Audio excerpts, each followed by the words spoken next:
United Kingdom, and Euroform RFS from Italy.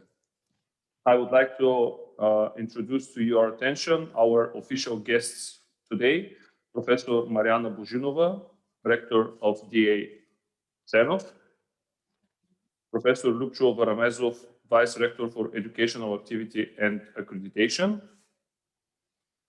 Professor Pola Angelova, Vice Rector for Scientific Research Activity and Development of Academic Staff, Associated Professor Rumen Erusalimov, Vice Rector for Student Policies, Institutional Communication and Communicating Education, Continuing Education, pardon me. And we should have our mayor, the mayor of Svishtov, Gencho Genchev, but he couldn't make it today. He supports all of our activities and says hello to everyone, but as I said, he couldn't make it for today's meeting. Also here with us is Associated Professor Sviatoslav Ilichovsky, Dean of the Faculty of Industry and Commerce and Project Manager of this project, European Partnership for Social Inclusion and Creation of Skills for Women, EntrepreneurshipE-learning. And I would like to hand over to him the mic so he can say a few words for today's conference. Professor Ilichovsky. Благодаря за предоставената дума. Уважаема професор Божинова, ректор на Стопанска академия. Thank you all for being here today with us. Dear Professor Buzhinova, Rector of DA Cenov. Уважаемо академично ръководство. Dear academic partners. Уважаеми гости и участници. Dear guests and participants. За мен е удоволствие. It is a great pleasure for me. Да отправя поздравления към вас. To salute you and to say hello to you today. При откриване на днешния форум. For opening of today's forum. Заключителната конференция. Our final conference. Във връзка с изпълнението на проект. Under execution of our project. Европейско партньорство за социално включване. European Partnership for Social Inclusion. И създаване на умения за женското предприемачество. And creation of skills for women EntrepreneurshipE-learning. По програма Erasmus Plus. Under Erasmus Plus. В проекта участват 3 партньора. We have 3 partners in this project.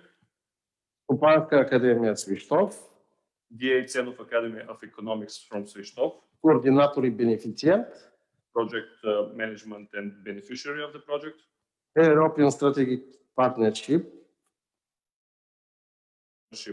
From United Kingdom. И Euroform Italia. And Euroform RFS Italy. Периода на проекта е 1 септември 2018 година. The period of the project is 1st of September 2018. С удължаването поради усложнената обстановка 31.10.2020 година. Till 31st of October 2020. Особено много се радвам. I'm glad and I'm happy. Че тук днес са представители на местната власт. That we have representatives from the local government. Бизнеса. Business. Образованието. Education. Тъй като всички ние since we are all можем да се обединим и работим заедно. Can join and work together. За развитието на женското предприемачество. For the development of the woman entrepreneurship. Желая ползотворна работа. Wish you all the best for today's conference.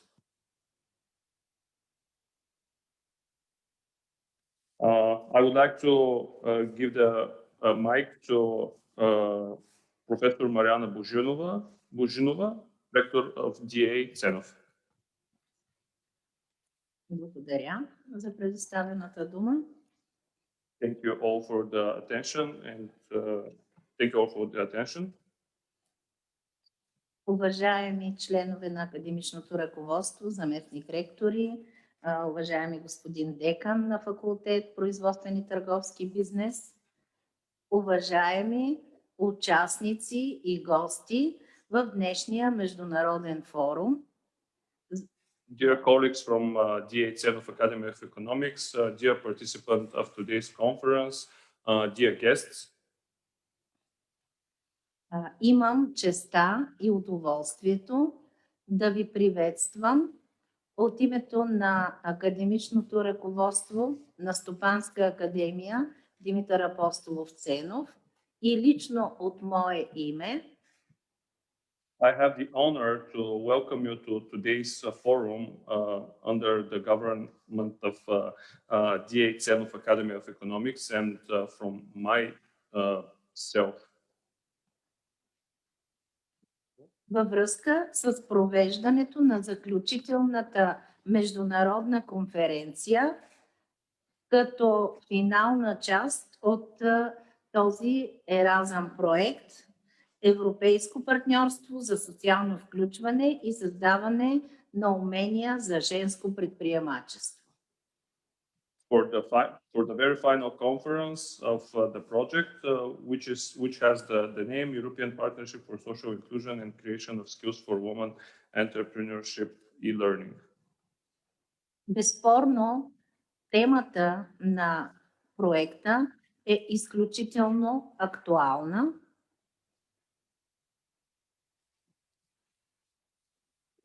Тъй като първо от една страна предприемачеството, развитието на предприемачеството е изключително важно за развитието на всяка икономика. A few things that I would like to mention is that this project team is very important from one side that the woman entrepreneurship is the growing of woman entrepreneurship is very important for each economic. А в допълнение, в днешно време, в днешното столетие на равенство между половете е необходимо да се обърне специално внимание към създаване на умения за женско предприемачество. Nowadays, especially when we are talking about sex equality and working together, it's very important to be able to provide many opportunities for growing of women entrepreneurship. Пожелавам на всички участници в днешната конференция ползотворна работа и следствие на реализирането на проекта създаването и генерирането на нови идеи за включване на жените предприемачи и в България, и в останалите държави, участници в проекта. I wish everyone a successful and enjoyable conference today, and I hope after the finalizing of this project, we'll have great ideas for development of women entrepreneurship in Bulgaria and in all countries with partners from all European countries.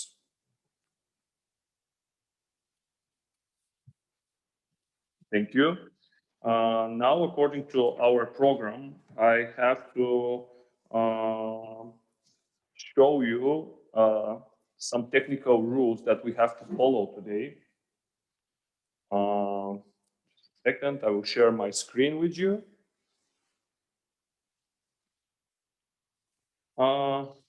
As I said, this is our final conference of the project, European Partnership for Social Inclusion and Creation of Skills for Women Entrepreneurship E-learning. And I would like to follow all the technical guidelines, and everyone should pay attention to those guidelines because this is how our today's conference should be governed. All of the partners, if you have your mics and cameras ready, please turn off all of your microphones off, something that you already did. If you have a camera, please turn it on so we can all see your reactions. If you want to be part of the discussion or say something, please send a message through our chat, Zoom's chat, so we can see that intention and we can include you in our communication and in our discussion. If you want to have, and if you have the right to talk and to present something from your side, this should be governed by our coordinators here on our side, the coordinator of the project. So if it's your turn, please be ready so we can give you the mic and you can join the discussion and the conversation. If you have any technical issues, also please use the web chat so we know that and we can take action. I would like to remind you to follow our Facebook page and also the Facebook pages of our partners, where we will be live streaming this conference and you will be able to follow everything from the conference, all the presentations, all the discussions, and all the Q&As.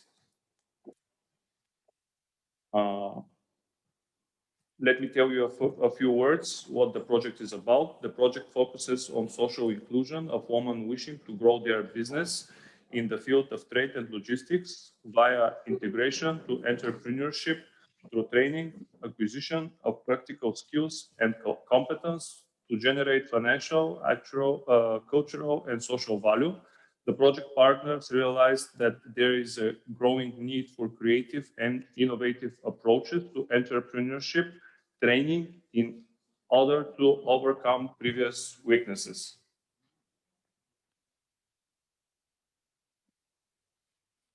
Achieving intellectual outputs within the project.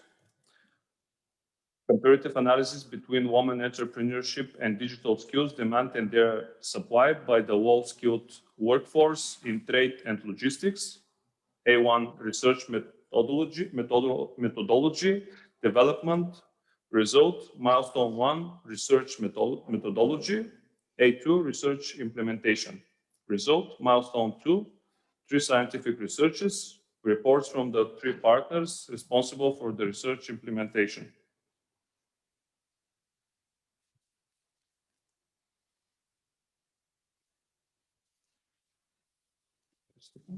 Okay. Obviously, even on our side, there are some technical difficulties. Achieved intellectual outputs within the project, development of innovative training solutions on women entrepreneurship and digital competence required for the trade and logistic development, creation of women entrepreneurship self-development tools. The methodology was focused on developing transferable skills, soft skills. Result, milestone 3, summarizing the result of the researches and surveys. Result, milestone 4, studying the innovations into the ICT woman entrepreneurship skills development. Achieved intellectual outputs within the project, platform for knowledge sharing and good practices exchange and a forum for ideas exchange, a web-based open access educational platform for training into the women's entrepreneurship and digital skills development, which was the main project output. The platform offers a complete set of services and tools supporting blended learning. We will see that a little bit later. Achieve intellectual outputs within the project, media content development and testing. This online platform is an innovative decision for promoting women entrepreneurship. It includes integrated content for learning how to work with it. The platform is a common space where interactive products can be uploaded and watched while streaming.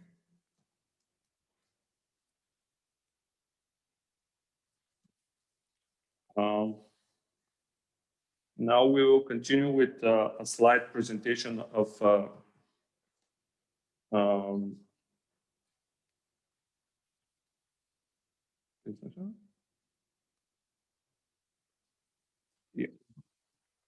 Yeah.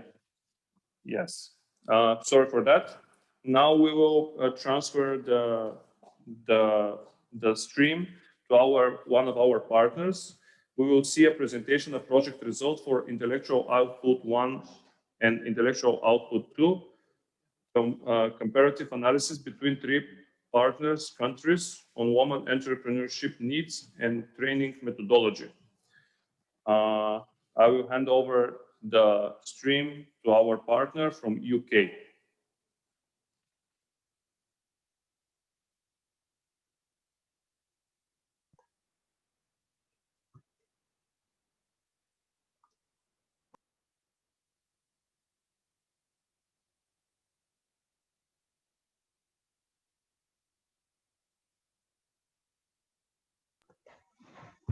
Hello, dear guests of the final conference. It's a great pleasure to attend to this final conference indeed. For this mutual project of ours. As you understood, our company, European Strategic Partnership, is a partner in the project. And before presenting output 1 and 2, I would like to give some more details on the company itself. European Strategic Partnership is a vocational educational training provider institution based in London, the UK, offering professional training in various fields with emphasis on hospitality and restaurant management. The company is a consultant and training organization of hotels and restaurants in the UK and abroad. ESP has the capacity to run projects under the Erasmus Plus program as evidenced by its past experiences. Since 2017, the organization has been working as a sending and host organization under Erasmus Plus, Key Action 1, VET and youth sector, and Key Action 2, higher education, VET and adult education. In the past year, the organization's relevant experience as a hosting organization is the partnership with 5 vocational schools and vocational training centers for trainees mobility. Since 2017, the organization has implemented many projects under the youth sector and is currently a partner in 2 Key Action 2 projects in higher education and adult education sectors. Now we will give you more details about the results of the project based on output 1 and 2. Fine. I will present a comparative analysis between women entrepreneurship and digital skill demand and their supply by the low-skilled workforce in trade and logistics. The aim of the present study is to make a comparative analysis between the demand and supply of skills for female entrepreneurship and digital skills from low-skilled labor in trade and logistics based on empirical data.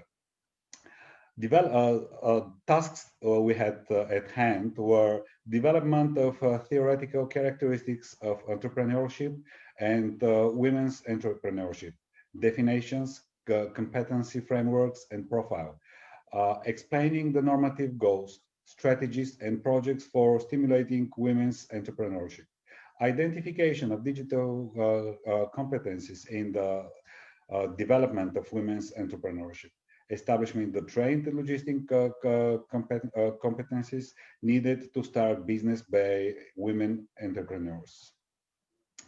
I will present you, as you could see on our screen, the generalized framework of the research from output 1.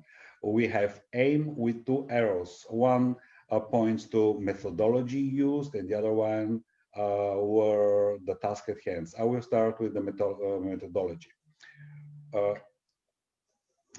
So point 1 is review of the scientific literature, focusing on the development of entrepreneurship and in particular women's entrepreneurship. Review of European Union's initiatives and other projects for women's entrepreneurship.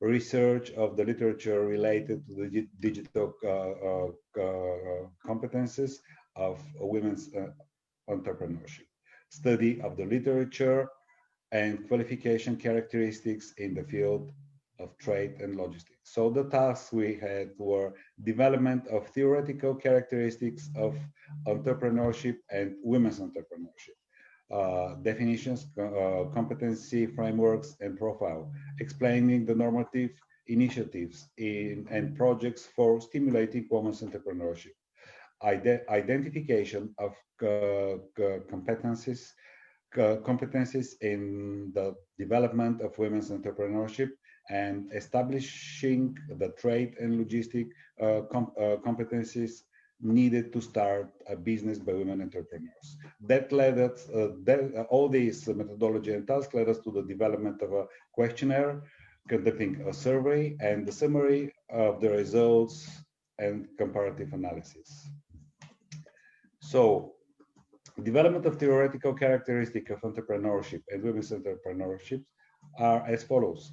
We have the European Commission's evaluation on policy, promotion of women's innovators and entrepreneurship 2008 in Brussels.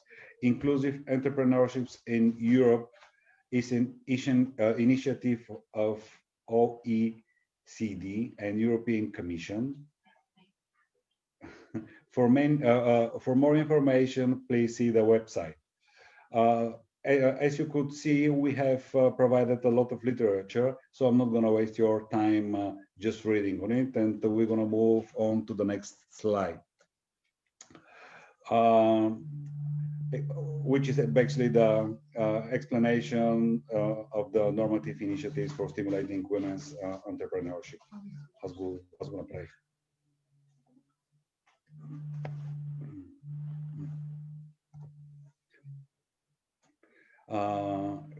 So this is the green paper entrepreneurship in Europe, and the action plan, the European agenda for entrepreneurship.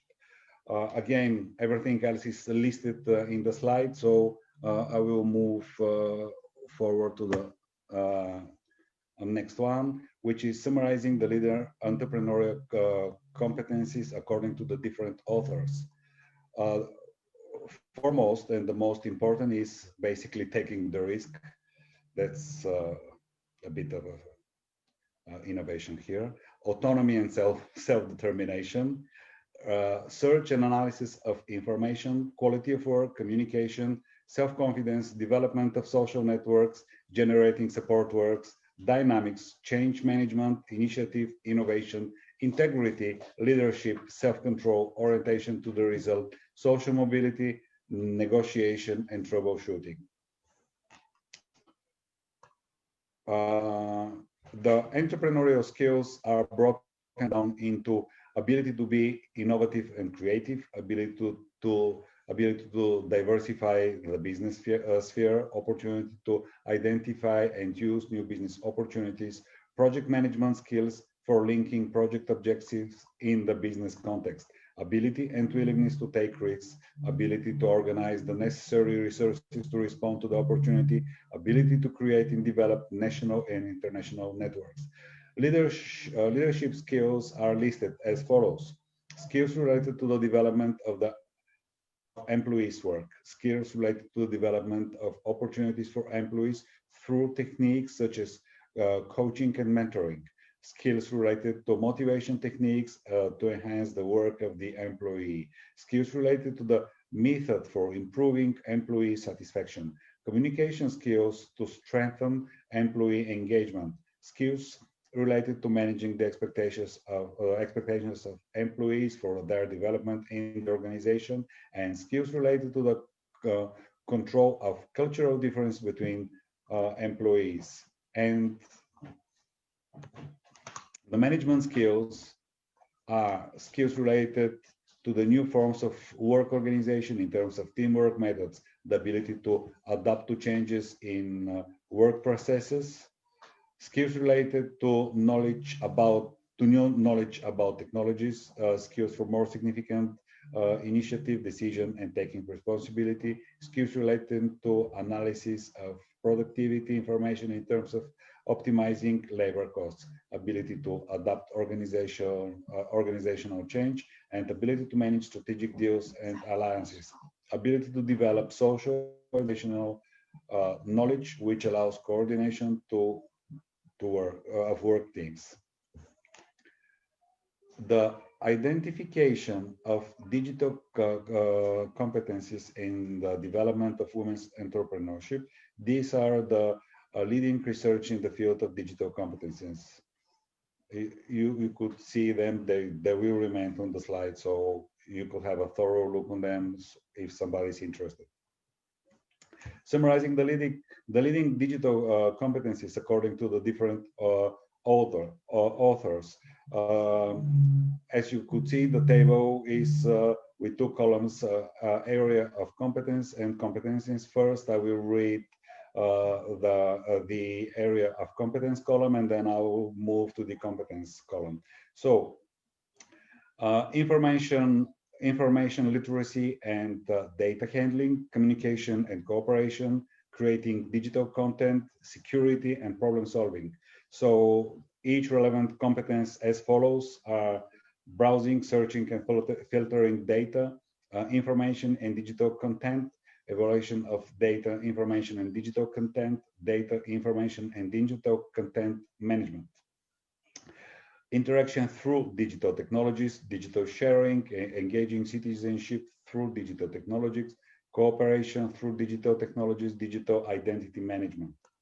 Digital content development, integration and processing of digital content, copyright and licenses, programming, device protection, personal data protection and confidentiality, protection of health and well-being, and environmental protection, solving technical problems, identification of needs and the technological responses, creative use of digital technologies, identification of gaps in digital competence. Summarizing the leading digital competencies according to the different authors, again, tables consisting of two columns, areas of competence and competencies. Information management consists of identification, discovery, access, processing of information, storage and organization of information, cooperation that's linked to connection with others in the network, participation in online networks and communities, constructive interaction, communication and sharing, communication through online application, taking into account security, creating content and knowledge, integration and processing of previous knowledge and content, building new knowledge, ethics and responsibility, behave in an ethical and responsible manner, be aware of the legal framework, evaluation and problem solving, identification of digital needs, problem solving by digital means, evaluation of extracted information, technical cooperation using technology and media, performing tasks through a digital tool. So we are on about to the next slide, which is establishment of the trade and logistic competencies necessary for starting an entrepreneurial activity by women entrepreneurs. The National System for Competence Assessment developed by the Bulgarian Chamber of Commerce has 26 positions in the field of retail trade. The general framework of knowledge, skills, and competencies for this subsector of trade covers the following: knowledge, basic theoretical and applied knowledge, business knowledge, knowledge of instruments, tools, and technical equipment, knowledge of regulatory requirements, rules, and standards, knowledge of organizational and functional interaction, knowledge of interpersonal interaction.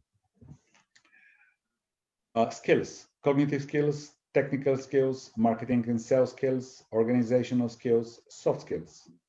Competencies, work with tools, machines, equipment, work with regulations, standards, and requirements, management, finance, and administrative support activities, marketing and sales, social and communicative competencies, loyalty, and integrity. The general framework of knowledge, skills, and competencies for the wholesale subsector covers 26 posts covering the following: knowledge, basic theoretical and applied knowledge, business knowledge, knowledge of processes and operations, knowledge of material resources. Skills, cognitive skills, technical skills, marketing and sales skills, organizational skills, competencies, management, finance and administrative support activities, marketing and sales, personal efficiency and self-improvement. Again, we are back to a table, one column for competencies, another for knowledge and skills. So the providers must have tactical supplier management, management of the buyer-seller relationship, management of results from suppliers, management of negotiations with suppliers, strategic supplier management, supply strategy, supplier risk management. Internal customers, procurement and supply management department, inner perception, multifunctional integration, transparency of functions, procurement and supply management tools, electronic tools, X request, which includes informational request, a request for proposal, request for quotation, purchasing and supply management stuff, Go management, Go setting system, tracking performance, staff incentive program system, talent management, knowledge management, skills management, career management. So this is the questionnaire we've come up with. I would assume that it would be best if each participant have a look in it, and if there are any questions we could communicate on that, on answer to whatever you feel like. But I'm not gonna read all the questionnaire because there is no need for that.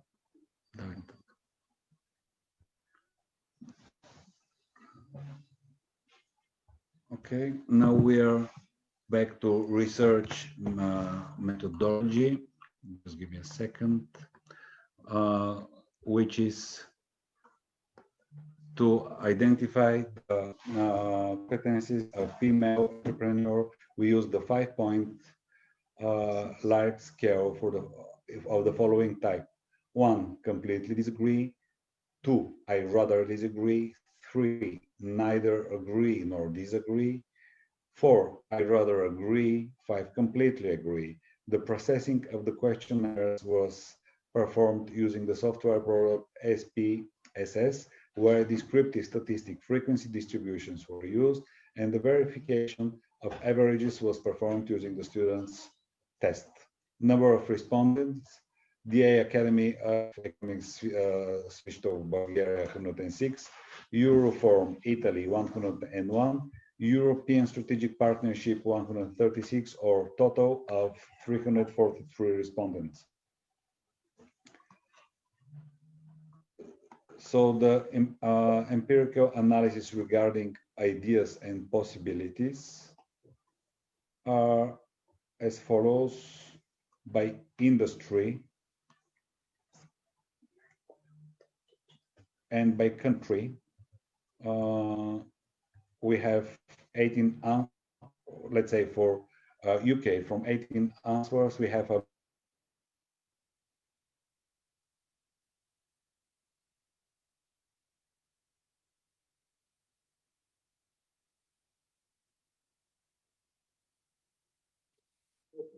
We'll wait for a few seconds for Kirill to get back. Obviously, he has some technical difficulties. I will use the time to remind you that we are live on the project's Facebook page. So if you want, you can enter Facebook. You can share that live around your social media. Maybe someone will be interested to watch this conference.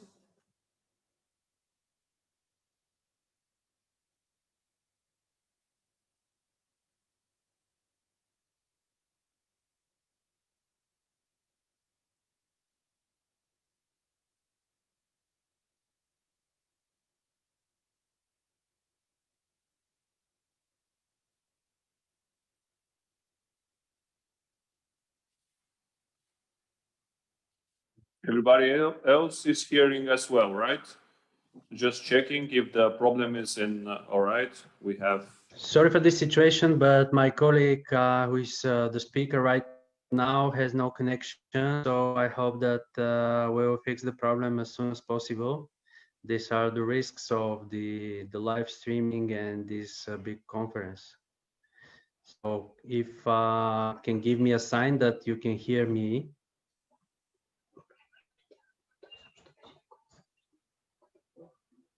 Okay, Emilia, thank you. So this means that we have a connection, and I think in the next 1 minute you can fix it.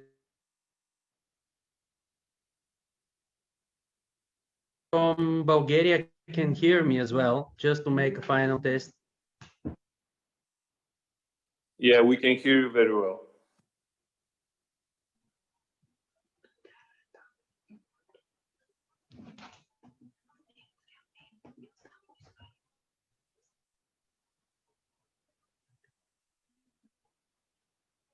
Can I ask Mr. Nikola Ilchev if he can hear me?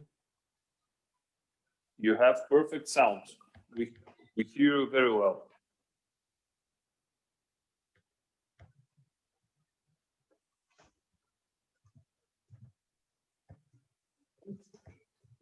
Yeah, everything is all right. Can you hear us?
Kirill, can you check again the sound of your computer? We cannot hear you. We see that you're trying to speak, but we cannot Could you hear me now? Yes, it's perfect. Please continue. Okay, so we're moving to the next slide, which is resource competencies, mobilizing other people. Again, we have a multiple of 37 answers with a mean of 476. Planning and management, competencies on taking actions, planning and management abilities is the mean in the UK is 473, and in Italy is 367. In Bulgaria, I don't see the number here, so I don't think that we have a multiple here. Competencies on taking actions, team working, again 37 answers from the UK with 4.7, 18 answers from Italy with a mean of 448. Competencies on taking actions, learning by experience, 35 answers from the UK with a mean of 480, and in Italy we have multiple of 18 with a mean of 467. Conclusions related to entrepreneurial competencies. Respondents indicate that they have difficulty in self-assessment of their own qualities for entrepreneurship. There is a great need to increase knowledge about ethical and sustainable thinking is observed among women entrepreneurs in Bulgaria and England intending to develop business in the field of trade. Need for knowledge and competencies regarding motivation and perseverance in women entrepreneurs. Trainees from Bulgaria and Italy need to increase their knowledge and skills regarding the opportunities for mobilizing other resources. Kirill, I would like to let you know that we are not seeing the presentation. We are seeing you. If it's possible to share your screen. Yeah, we're working on it. We are sharing the screen now. Thank you. Could you see it now? Yeah, it's perfect. Thank you. Shall I repeat this one or move to the next? No, you can continue with the next one. Thank you. Okay.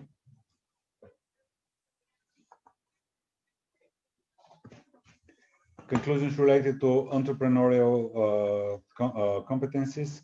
It is necessary to increase the competencies regarding taking initiative in the field of e-commerce and logistics. In the three countries, the data show the lack of similar competencies related to reluctance to take risk, which implies an increase in knowledge and skills in the area. Teamwork is not one of the most highly developed competencies among the surveyed women in all three countries, which is why it is necessary to increase their knowledge and skills in this area. Experiential learning is not one of the most developed competencies among the surveyed women in all three countries, which is why it is necessary to increase their knowledge and skills. Digital competencies.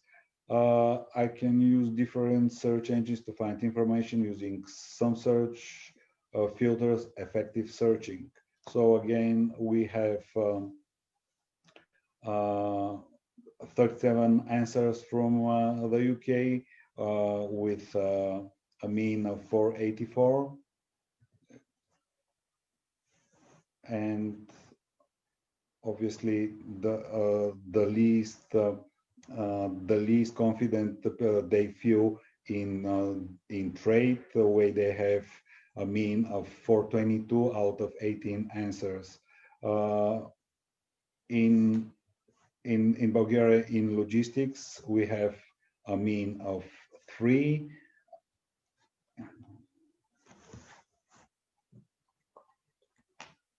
Okay, so we are on to the next one, digital competencies.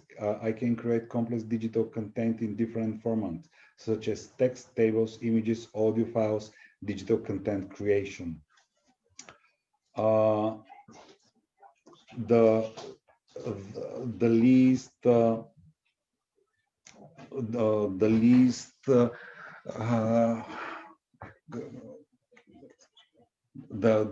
industry with the least knowledge the participants feel is industrial products, where the mean is 419. That's for the UK. In Bulgaria, this is the service industry with a mean of 293, and Italy is the e-commerce commerce industry with a mean of 2.78. Digital competencies. I have security programs installed on the device I use to access the internet, installed security apps. So again, in the UK, in logistics, we have we see the biggest problems with a mean of 425. In Bulgaria, it's in the industry production with a mean of 3, however, just 4 answers. And in Italy, it's about the service industry with 32 answers and a mean of 3.26. Digital, I can solve most common problems that arise when using digital technology, problem solving by technologies. In the UK, we have logistics again as the sector with the most lack of skills, which is with a mean of 419. The same situation in Bulgaria with 2.5, and in Italy with 3.3. I can use data, information, and digital content. Here in UK, we have a mean of 387 in agriculture. In Bulgaria, the least number is the one in e-commerce with 3, and in Italy is logistics with 3.3. I can interact through digital technologies. In the UK, we have the agriculture as the most exposed sector with a mean on 4.11. In Bulgaria, it's e-commerce with 2.7143, and in Italy, it's logistics with 3.7. I can create digital content, programming skills. In the UK, it's agriculture with 3.56. In Bulgaria, it's service industry with 2.2. And Italy is, again, service industry with 1.87. Conclusions related to digital competencies: the presence of similar low average scores in all 3 partner countries implies focusing efforts on increasing competencies in the use of cooperation tools and some functions of online services. The analysis shows that in the competence creation of complex digital content in various formats, text, tables, etc., women do not have enough knowledge and skills, which is a prerequisite for their improvement. A need to increase the knowledge and skills of the target group for the opportunities to solve common problems and arise when using digital technologies. Need to increase the knowledge and skills of the target group for the use of data, information, and digital content. Need to increase knowledge and skills for interaction through digital technologies. It is necessary to increase the knowledge and skills for programming the employees in the branches related to trade and logistics. Conclusions related to commercial competencies. It is necessary to increase the knowledge and skills of women regarding the systematization of information about the offered goods and services. It's necessary to increase women's knowledge and skills regarding the competencies for analyzing and managing product categories. It's necessary to increase the knowledge and skills of women about the competencies for research and selection of clients.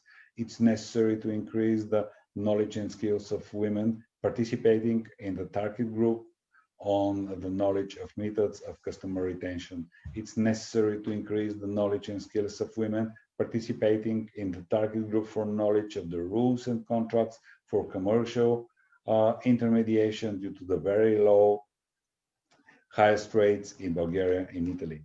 It's necessary to increase the knowledge and skills of women participating in the target group for their knowledge of leasing and the application of leasing schemes due to the very low ratios in Bulgaria and Italy and the lowest ratio for trade in England. It's necessary to increase the knowledge and skills of women participating in the target group for forwarding mediation due to the very low coefficients in Bulgaria and Italy.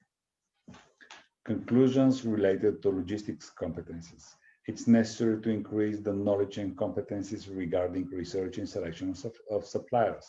It's necessary to increase the knowledge and skills of women participating in the target group for resource planning systems, ERP, due to the very low coefficients in Bulgaria and Italy. It's necessary to increase the knowledge and skills of women participating in the target group for customer relationship management systems. Output 1.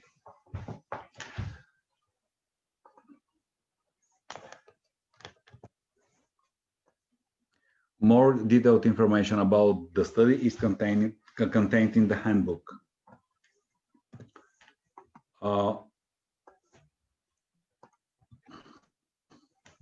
Development of innovative training solutions on women entrepreneurship and digital competencies required for the trade and logistic development.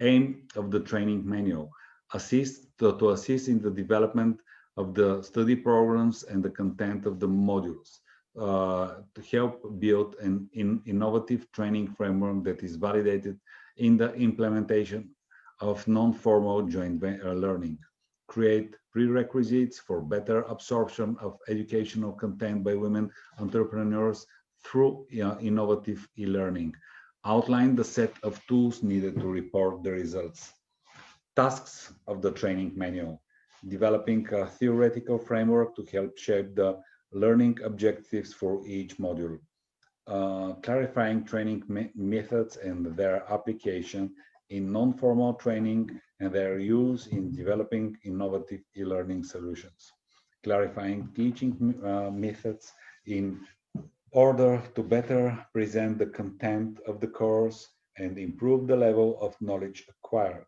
highlighting the benefits of information and communication technologies in the learning process through a brief introduction of Moodle open access electronic system to be used in the delivery of e-learning.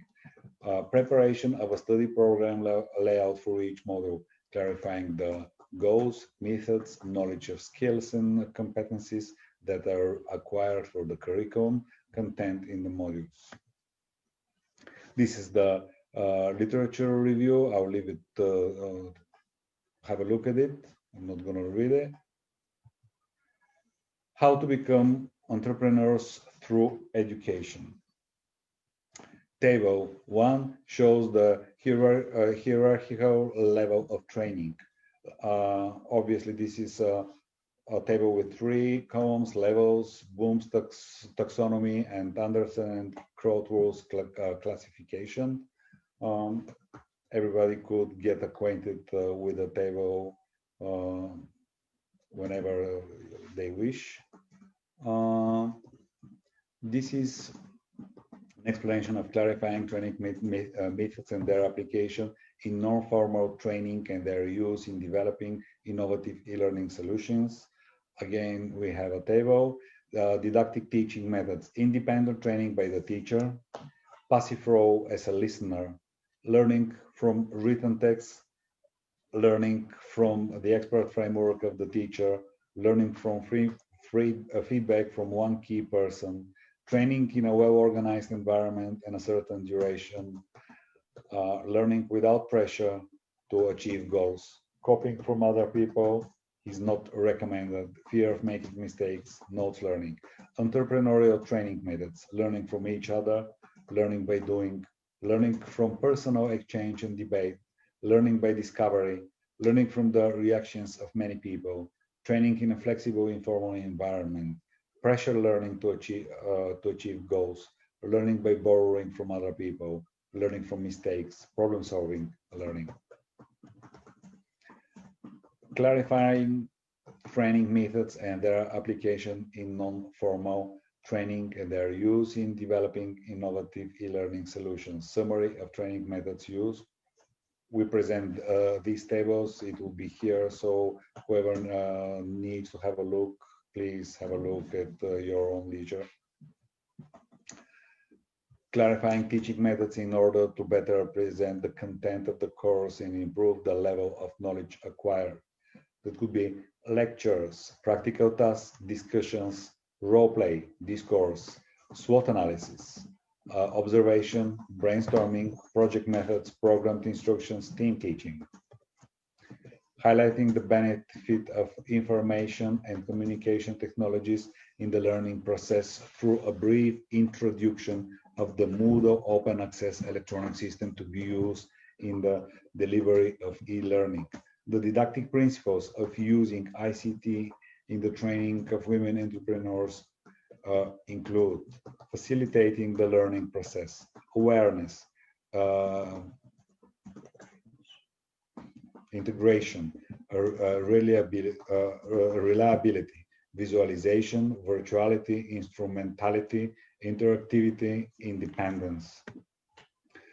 Highlighting the benefits of information and communication technologies in the learning process through a brief introduction of Moodle open access electronic system to be used in the development of e-learning. The advantages of the Moodle systems are: Moodle is a free to use, distribute and develop distance learning system, easy to use, The interface can be translated. Moodle's capabilities as an e-learning system include the following key elements and features: to record and deregister your students, publish any text or illustration, seek feedback through surveys, prepare your exam materials, assign coursework assignments, evaluation tools for messaging, email.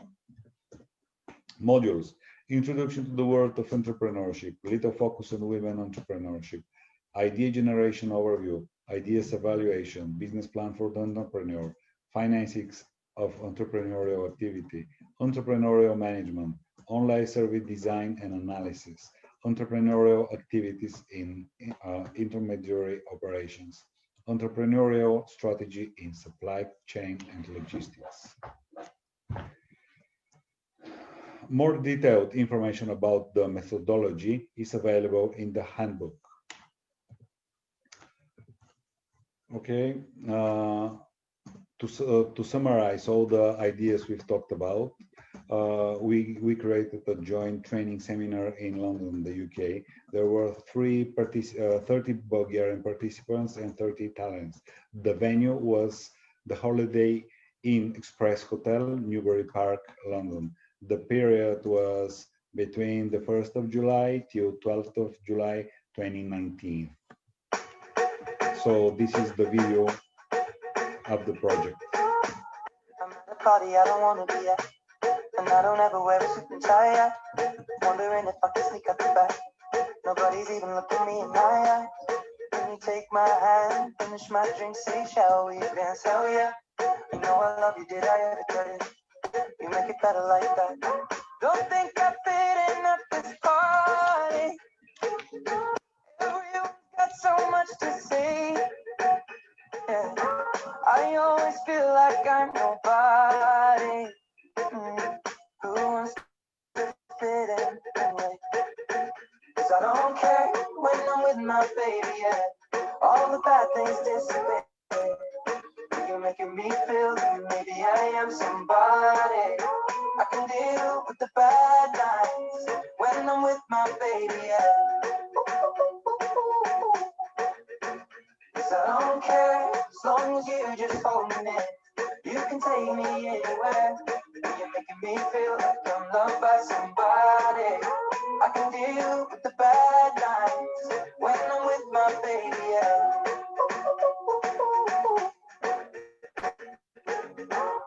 We at a party we don't wanna be at. Trying to talk but we can't hear ourselves. Speechless, I'd rather kiss them right back.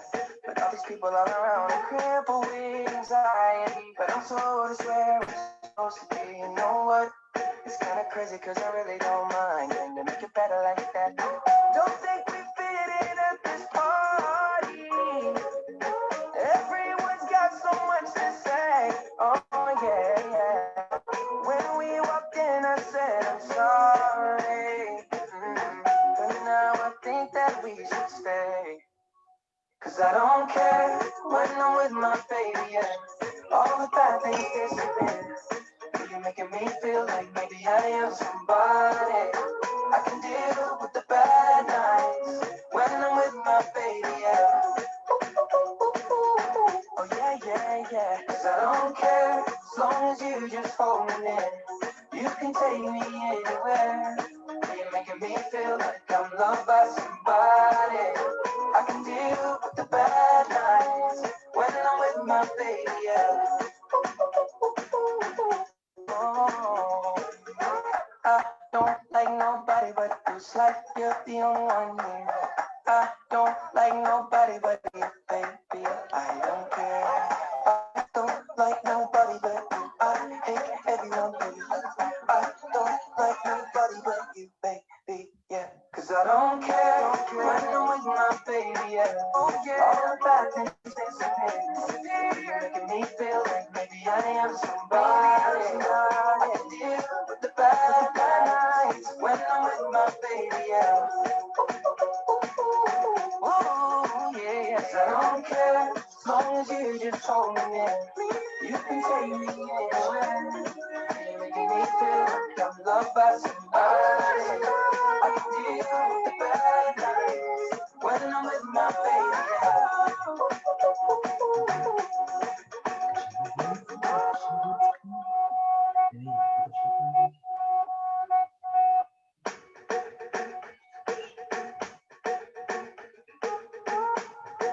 at a party I don't wanna be at, and I don't ever wear a suit and tie. Wondering if I can sneak out the back. Nobody's even looking me in my eyes. Can you take my hand, finish my drink, say, shall we dance? Hell yeah. You know I love you, did I ever tell you? You make it better like that. Don't think I fit in at this party. Everyone's got so much to say. Yeah. I always feel like I'm nobody. Who wants to fit in anyway? 'Cause I don't care when I'm with my baby, yeah. All the bad things disappear. You're making me feel that maybe I am somebody. I can deal with the bad nights when I'm with my baby, yeah. 'Cause I don't care as long as you just hold me near. You can take me anywhere. You're making me feel like I'm loved by somebody. I can deal with the bad nights when I'm with my baby, yeah. We at a party we don't wanna be at. Trying to talk but we can't hear ourselves. Speechless, I'd rather kiss them right back. But all these people all around are crippled with anxiety. But I'm told it's where it's supposed to be. You know what? It's kinda crazy cause I really don't mind. Can you make it better like that? Don't think we fit in at this party. Everyone's got so much to say. Oh yeah, yeah.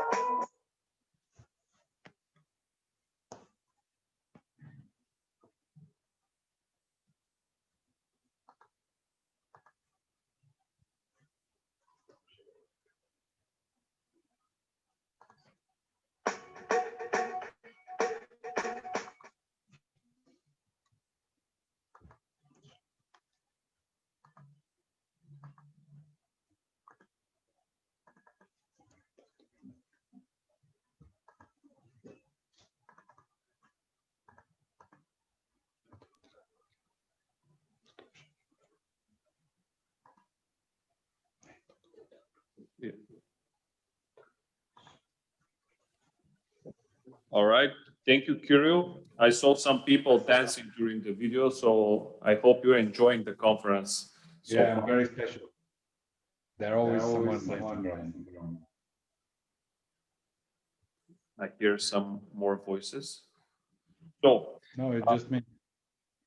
I would like to introduce to you our academy with a few sentences, and then we will continue according to our program. DA Tsenov Academy of Economics, Svistov, is a prestigious educational institution which has established itself.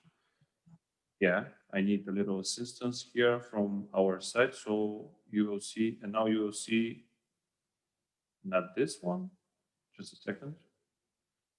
Yeah, this one. Okay.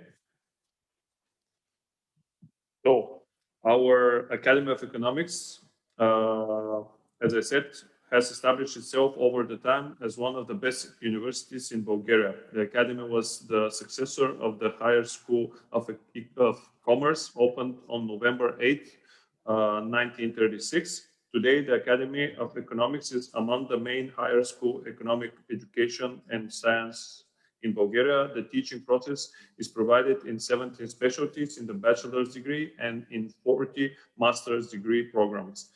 It is possible to obtain a double diploma. The education of students is carried out in full-time, part-time, and distance learning form. With its dignified history, DA Tsenov Academy of Economics has more than 150,000 graduates. In the academic year 2020-2021, the university welcomed its 85th alumni.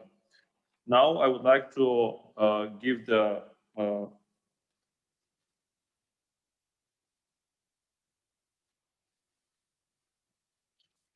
okay.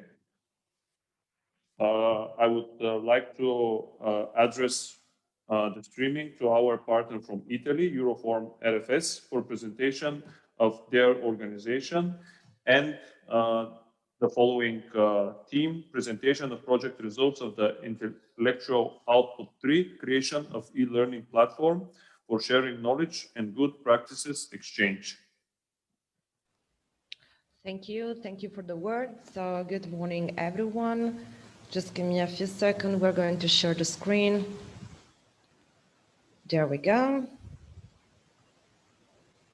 Okay, so hello to everyone. My name is Emilia Albonico. Today I'm speaking on behalf of Euroform RFS. We are an Italian training agency, one of the 3 partners of this project. Euroform RFS is an Italian NGO founded in 1996 and specialized in training and career guidance. We have 3 branches in Italy. One is in Rende, next to Cosenza, one in Turin, and one in Naples. Our main services concern different fields, such as training courses for different target groups, job services, career guidance, social inclusion, e-learning services, research, development, and much more. So today I'm going to introduce you the first part of the intellectual output number 3, which consisted in the creation of a web platform for knowledge sharing and a forum for ideas exchange. Okay, so we'll start to have a look to the menu of the website. This was actually the first step to build all the platform. We discussed it between the partners, and as you can see, we have a hierarchical structure. More specifically, the website is divided in different sections, such as the project, the news, the e-learning part, the training seminar, the final conference of today, and the contacts. The platform includes 2 main parts. A public one, which is dedicated to the general description of the project and all the information related to it, and another, which is private but accessible by free subscribing, and it's dedicated to e-learning activities. And this part will be described by the Academy during the next intervention. Okay, so let's move now to the website. So we can just have a quick look on how it looks and the contents. Okay, great. So here we have the homepage. The website consists of several sections. We start from the homepage, and here it is possible to see all the general information and get an overview about the project. We can see the keywords we have been actually following during the implementation of the project, such as skills, self-development, innovation, entrepreneur mentality. Here below, we have a section which is dedicated to the news. And down, yes, here, just some preview of our available training courses. Let's move now to the project section.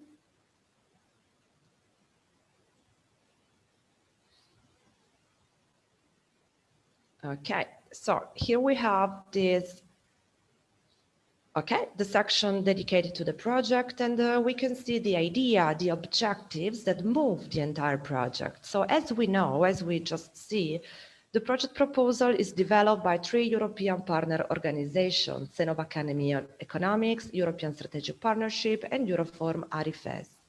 The project focuses on the social inclusion of women wishing to develop their own business through integration into entrepreneurship, through training, acquiring practical skills and competencies in order to generate financial, cultural, and social value.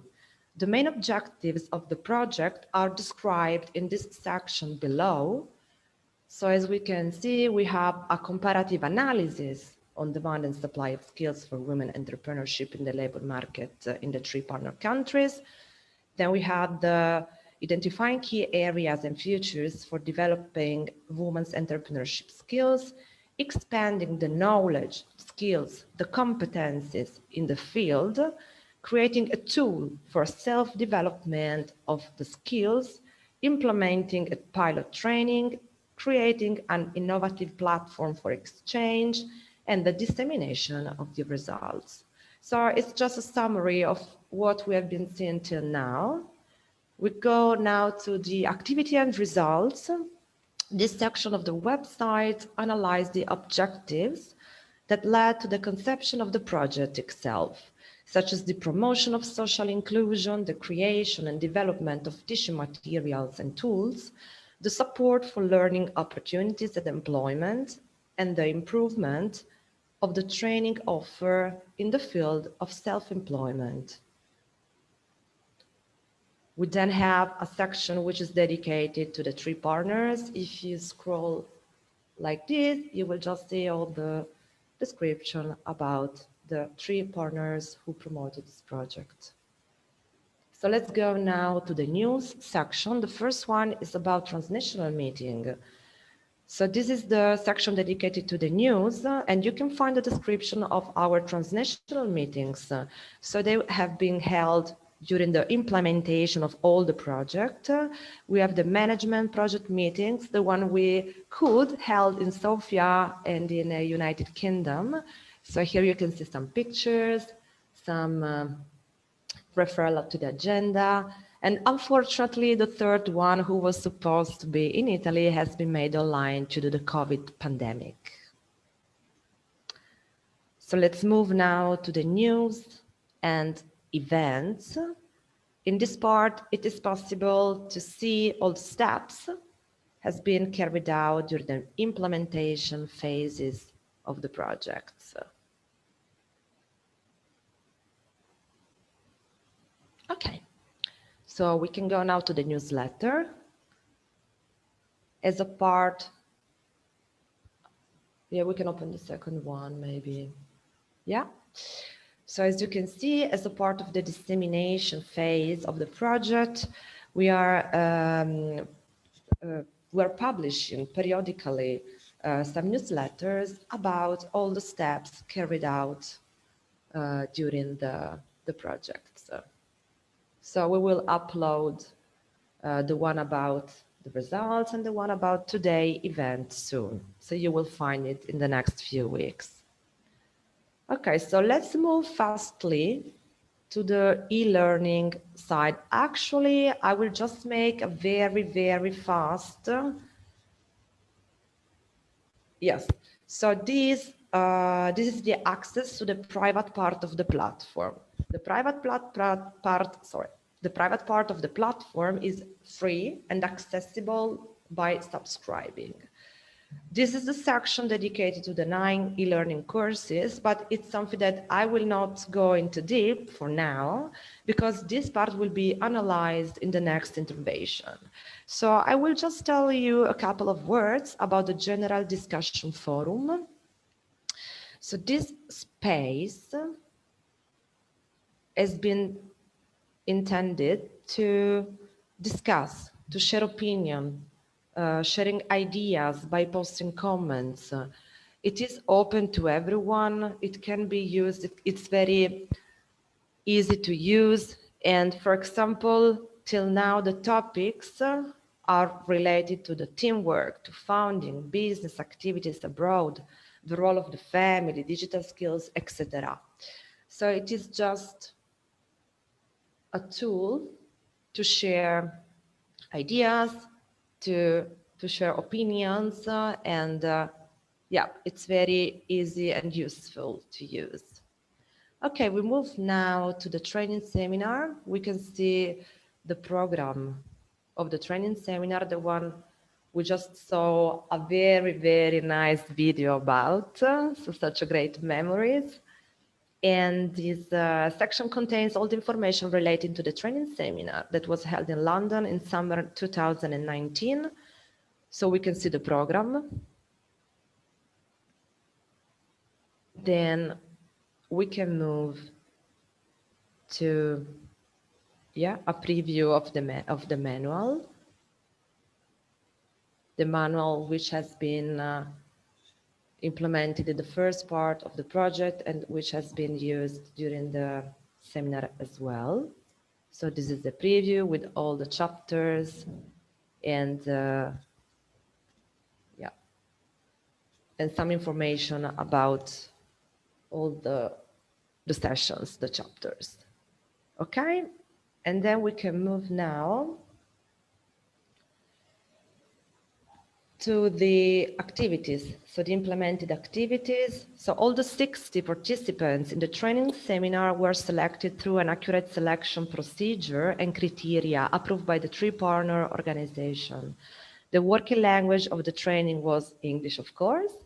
So during the training seminar, participants were introduced to the main features of entrepreneurship, like the guidelines for structuring a business plan, the evaluation of the ideas, the possibility for financing and a business, and so on. So the participants were divided in teams, and they developed ideas and business plans during the whole training seminar, with a final presentation and evaluation. The seminar event brought many benefits, such as theoretical training, exchange of ideas between participants from Italy and Bulgaria and trainers from UK, and it allowed the participants to work in an international environment. Okay, so we go now to the final conference section, which is actually the one we are having now. So you will find all the information about today in this section dedicated to this final conference. And you can also find our contacts of the 3 partners of the project in the last page of the website. Okay, so thank you for your attention. We can interrupt. Okay, perfect. Thank you, Emilia. Thank you very much. It was a great presentation. Thank you. I would like to present to your attention Associate Professor Marusia Smokova, which will represent the actual work of the e-learning platform right now. Thank you. Now I will continue the presentation with our e-learning platform and some of the content of our e-modules. According to the developed methodology in the previous activity, each of the modules contains the same structure. All modules are organized in the same manner. They include introduction, a module structure, teaching and learning methods used by the trainers, instructions for working with e-learning content, keywords, PDF files or an ebook with the learning content, external sources for additional information, videos of the study material, presentation of the study material, and also assessment section, final test, and a practical assignment. It also includes instructions for completing the test and the assignment, template for completing the assignment, and a criteria for evaluation of the assignment as a rubric. Now I will try to present you. I will go to the website, but I made a video because I don't want to make a risk. I will present to you the site. Sorry.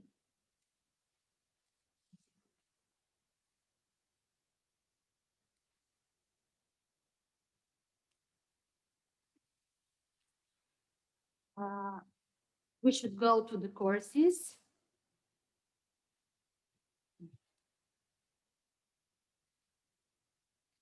As I told you, all courses have the same structure.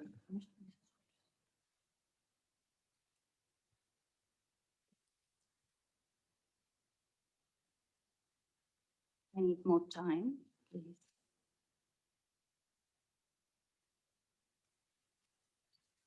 I will show you the first course, Introduction to the World of Entrepreneurship, little focus on the women entrepreneurship,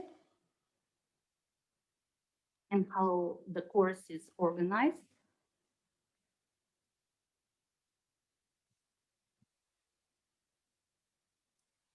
As I told you, it includes introduction, where all the trainees can find more information about the objectives of the course and also the key competencies, the skills, and knowledge that can be gained by the end of the course. Also, all the modules include their structure and what are the topics that are covered in the module. All trainees can find in each of the modules the methods used for education and teaching, the instructional strategies and methods.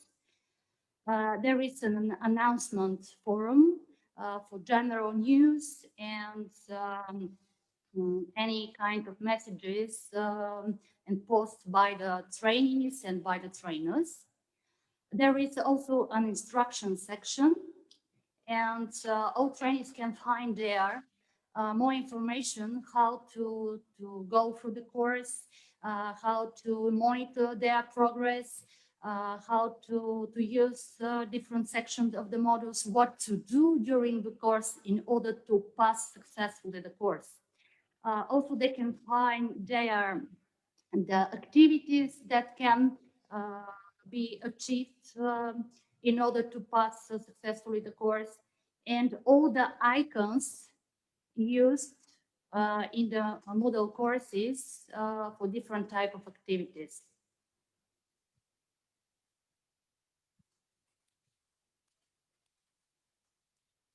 Each of the courses includes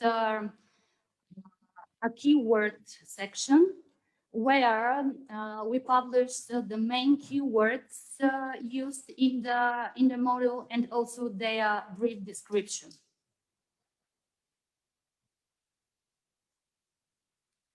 The modules are organized in 3 sections. They include introduction section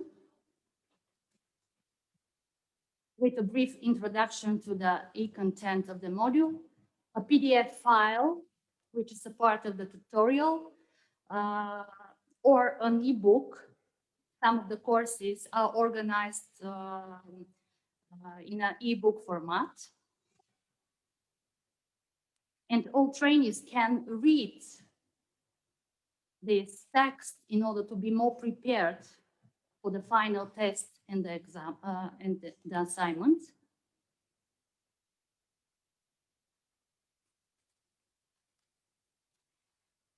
And there are also many sources of information, usually websites with relevant information about the given topic. There is a video section. The trainees can launch the video and watch the video. It's a brief video material about the e-content.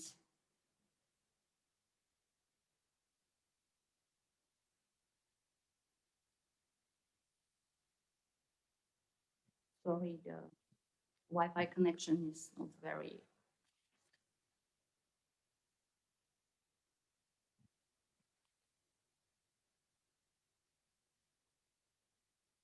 This is the video. I played the video.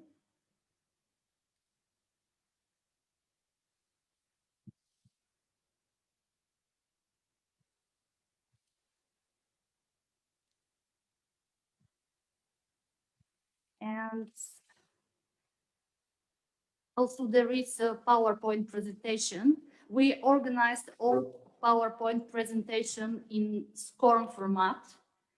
And in this manner, we are able to track how many times the trainees opened the presentation, and all presentations and their attempts are graded.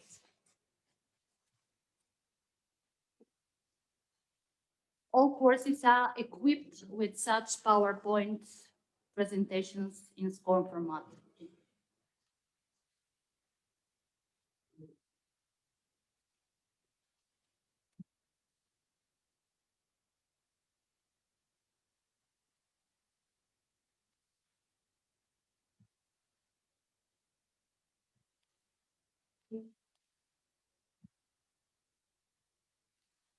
Below the presentation, we published some additional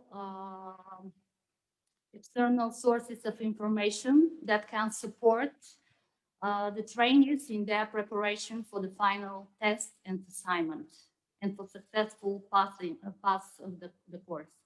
And the last section This is the final test and assignment section. It includes a test. All tests are they consist of 15 questions, and they have 7 attempts allowed. And below starting the test, all trainees can find instructions how to complete this test, how many attempts they have, and how their grade will be calculated.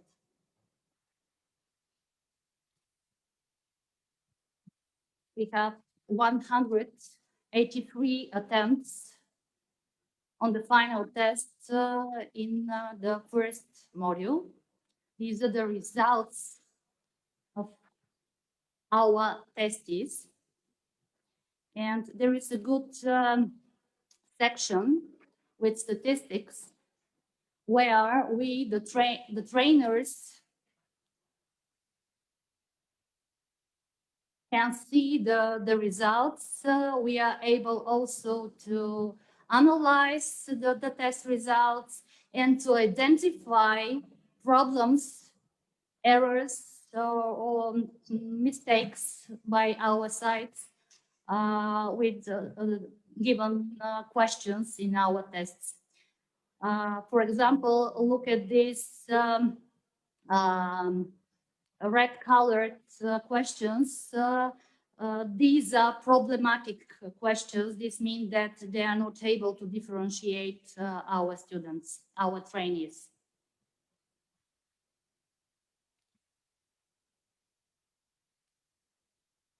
And the last assessment section, this is the final assignment. This is a practical assignment, and all trainees can find the assignment content. They can download the file or just read in an online format. They have instructions how to complete the assignment, how to submit the assignment. They have the deadlines. And also a template you can find in our courses, the template for completing the assignment. The template is Word in text format. It includes the logos and the questions and free space where our trainees can enter their answers. And also, we published a rubric with criteria for assessment the assignment. What type of criteria will be used for assignment, and how the grade, the final grade, will be calculated.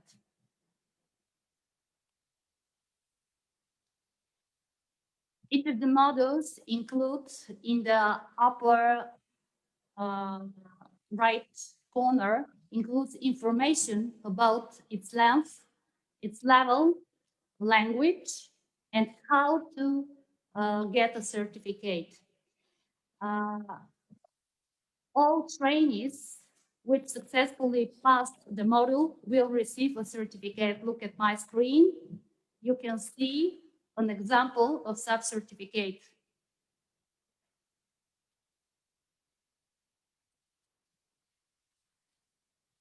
Okay, that's all for the platform. Thank you very much for your attention. Thank you. So, according to our program, we are going a little bit early. So we will make our break now. It is supposed to be 15 minutes, but since we are going early, as I said, we'll make it 25.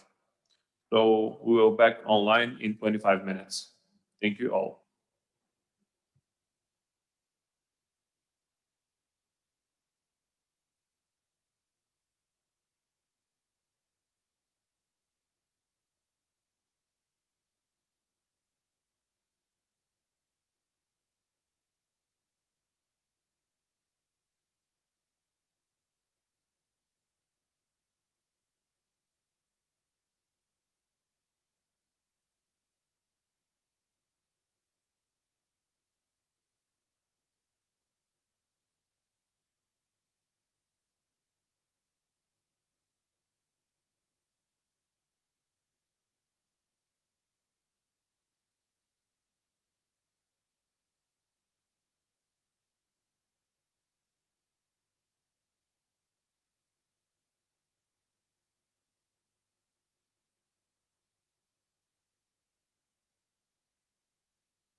All right, everyone, just letting you know that we are starting again in about 3 minutes or so.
Okay, everyone, I would like to welcome you to our session 2, where we will start with, again, with Professor Marusia Smokova, which will represent the output for media content development and testing.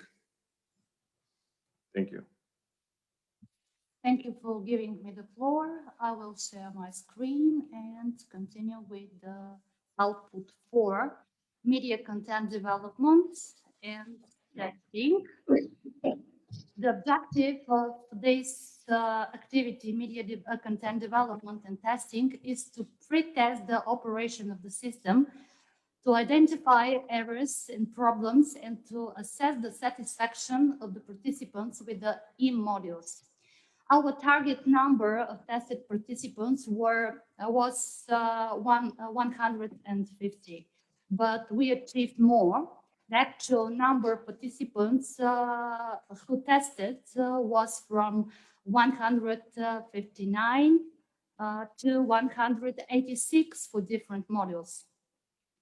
Our tasks are to perform a research of the literature and to create a questionnaire for assessment of satisfaction with the study materials in the modules, to ask the participants to register to the training platform, to work with participants in a control environment to test the operation of the system, to generate an online report of test results, to ask the participants to complete the satisfaction survey, and to summarize the results. Our first task was to conduct a research of literature and to build a questionnaire for assessment of satisfaction. We read many books in order to compose a questionnaire and to include relevant questions to measure the satisfaction with the study materials and to evaluate the satisfaction of the course design and ease of work. Our questionnaire was composed of 3 sections. First section concerned developed learning resources, their accessibility, instructions, and communications with trainers. We have questions regarding the presence of learning resources in each of the modules. We have questions that concern the clarity of instructions given by the instructor. Also, we have many questions that concern accessibility and ease of work with the course. And as I told you, the communication with the lectures via different media, with emails, forums, chats, posts, etc.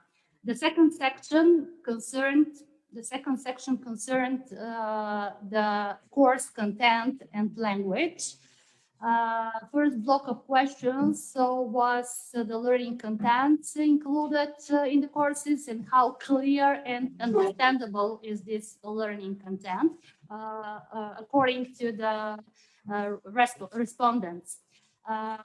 Another block of questions concerned the logically consistently interconnection between the modules, the organization of the modules, and how well structured are the modules.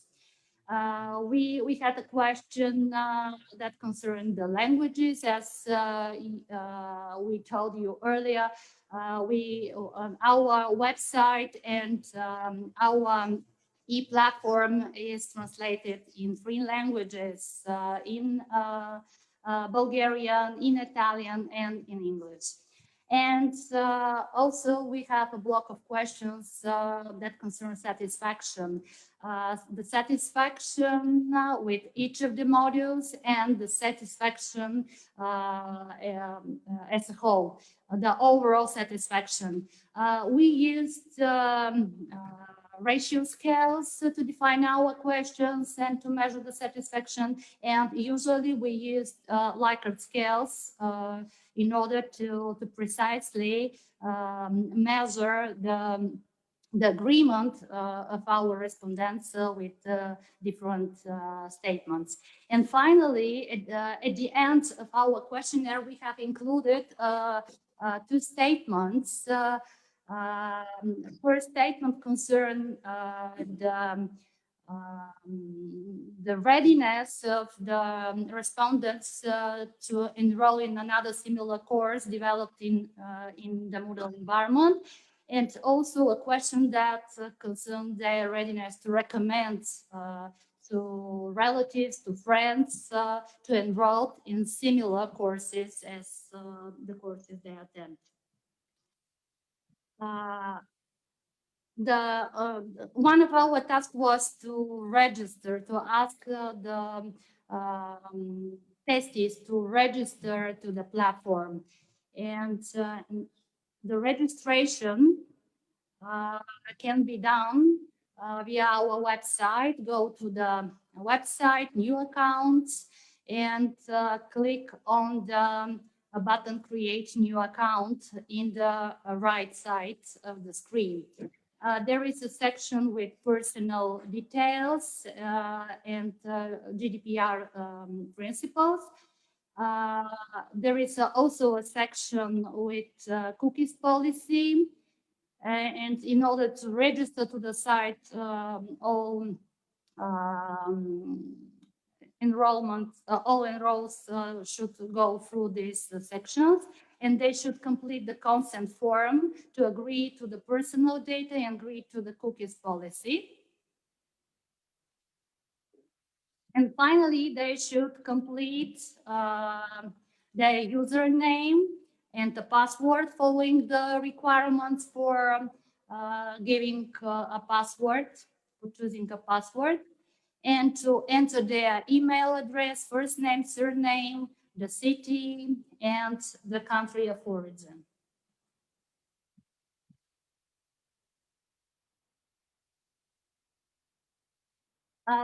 Next task was to work with participants in a control environment in order to check the platform, to test the operation of the system. Each of the participants registered in the system and sequentially tested each of the modules.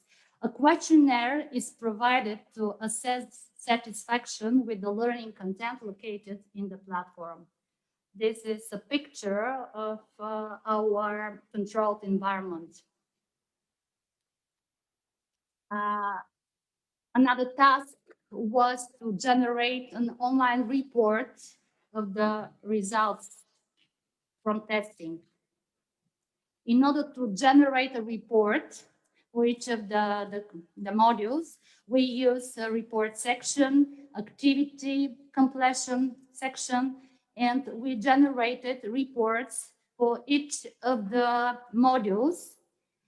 These reports include the names of the trainees who test the platform, and we can see how many of the activities were completed and if the trainee received a certificate or not.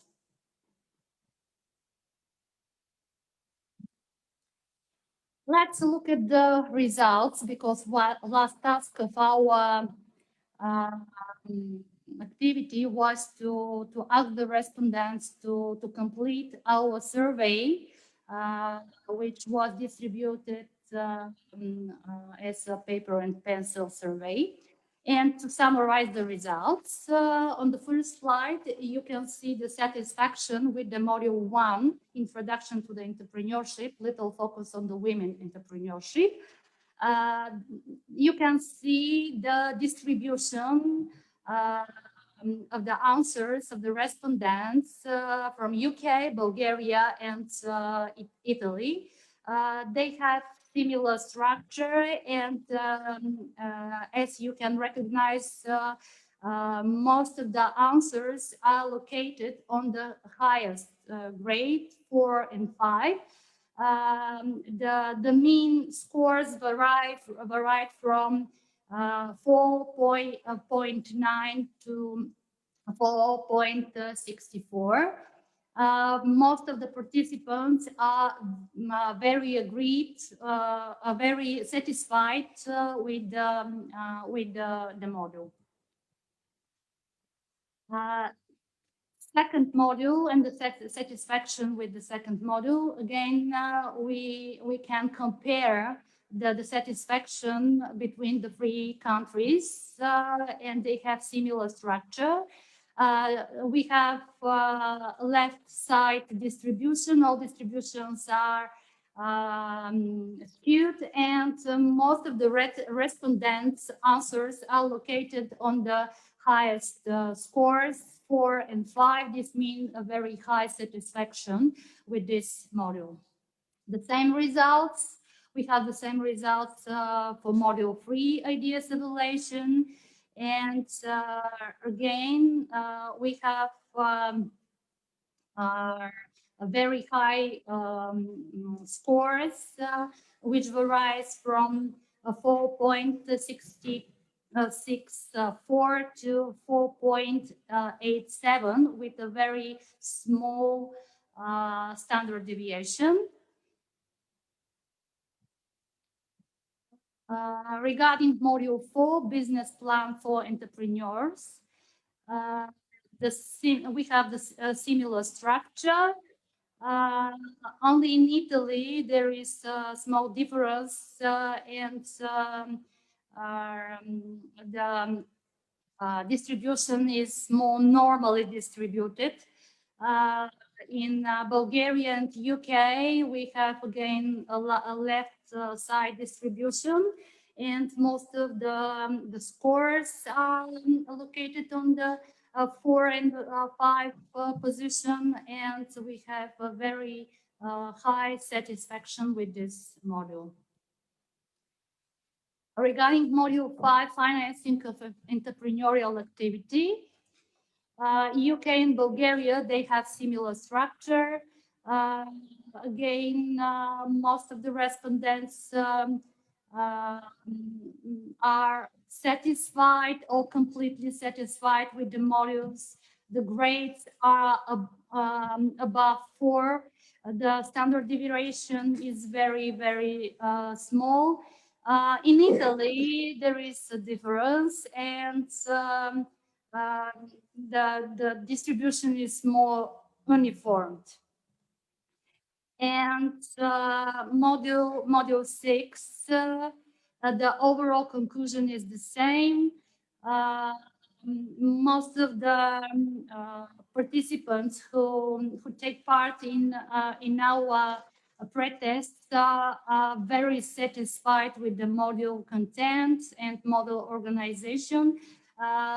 They answer to the most of the questions that concern module 6 and its structure, that they are satisfied and completely satisfied. The average grade, the average score is 4.87 for UK, 4.64 for Bulgaria, and the lowest score is for Italy. Online survey design and analysis, again, we have very, very high satisfaction. 80 respondents from Bulgaria took part in this survey. The average satisfaction is 4.74 of 5. And the standard deviation is 0.443. This means that the satisfaction doesn't vary so much between the different respondents. And most of the respondents report that they are completely satisfied with the content of this module. The module 8, entrepreneurship activities in intermediary operations. Again, we have the similar distribution. UK participants, Bulgarian participants, and Italian participants are very, very satisfied with the content, with the organization of the courses. And their scores are between 4 and 5 for most of the respondents. And the last module, entrepreneurial strategy in supply chain and logistics. The distribution is not so similar, but we can recognize that, again, we have very, very high average scores of satisfaction and very small variance between the scores. In UK case, we have an average score of 4.9. 77 participants took part in the pre-testing phase, and the distribution of the scores, you can see on the slide that the distribution of the scores is left side skewed. This means that most of the participants evaluate this module very high, and they are satisfied very much with the content. For Bulgaria, we have scores between 3 and 5, and the standard deviation is higher. The same is situation in Italy. And as I told you earlier, we have a question that concerns the overall satisfaction of the participants with all modules. Look at the distribution for Bulgaria and Italy. The scores are very, very high, and also for UK. But in UK, most scores are on 3 and 4. In Bulgaria and Italy, most of the scores are on 4 and 5. And 2 questions that concern our future work and the readiness of the respondents to recommend the courses and to attend and to enroll another similar courses in model environment. Bulgarians and Italians are ready. They completely agree that they are ready to enroll another similar model courses. UK participants they are on a neutral position. More of them are on neutral position. But the average score is 4.27. And the last question that concern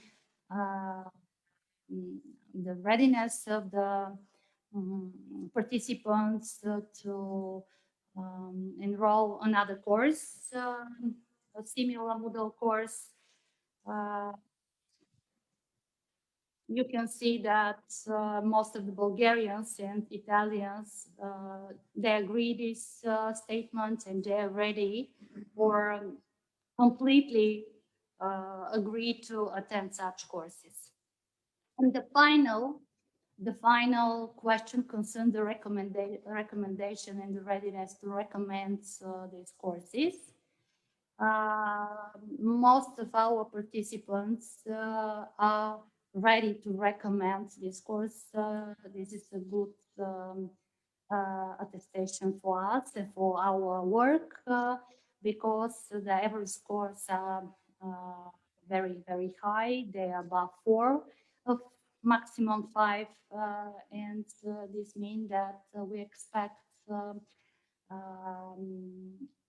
our participants to attract more trainees to our platform. After a discussion, we defined some guidelines for our future work as partners. We decided that we need to do something more. For example, to develop rules for the future administration of our website and also for the platform. Also, as the platform enables to compose e-surveys, we need to develop an online questionnaire for satisfaction, to assess the satisfaction of each of the modules in the e-learning platform. Also, we need to annually update the modules by adding new e-resources, new external sources of information, or just to update the e-content.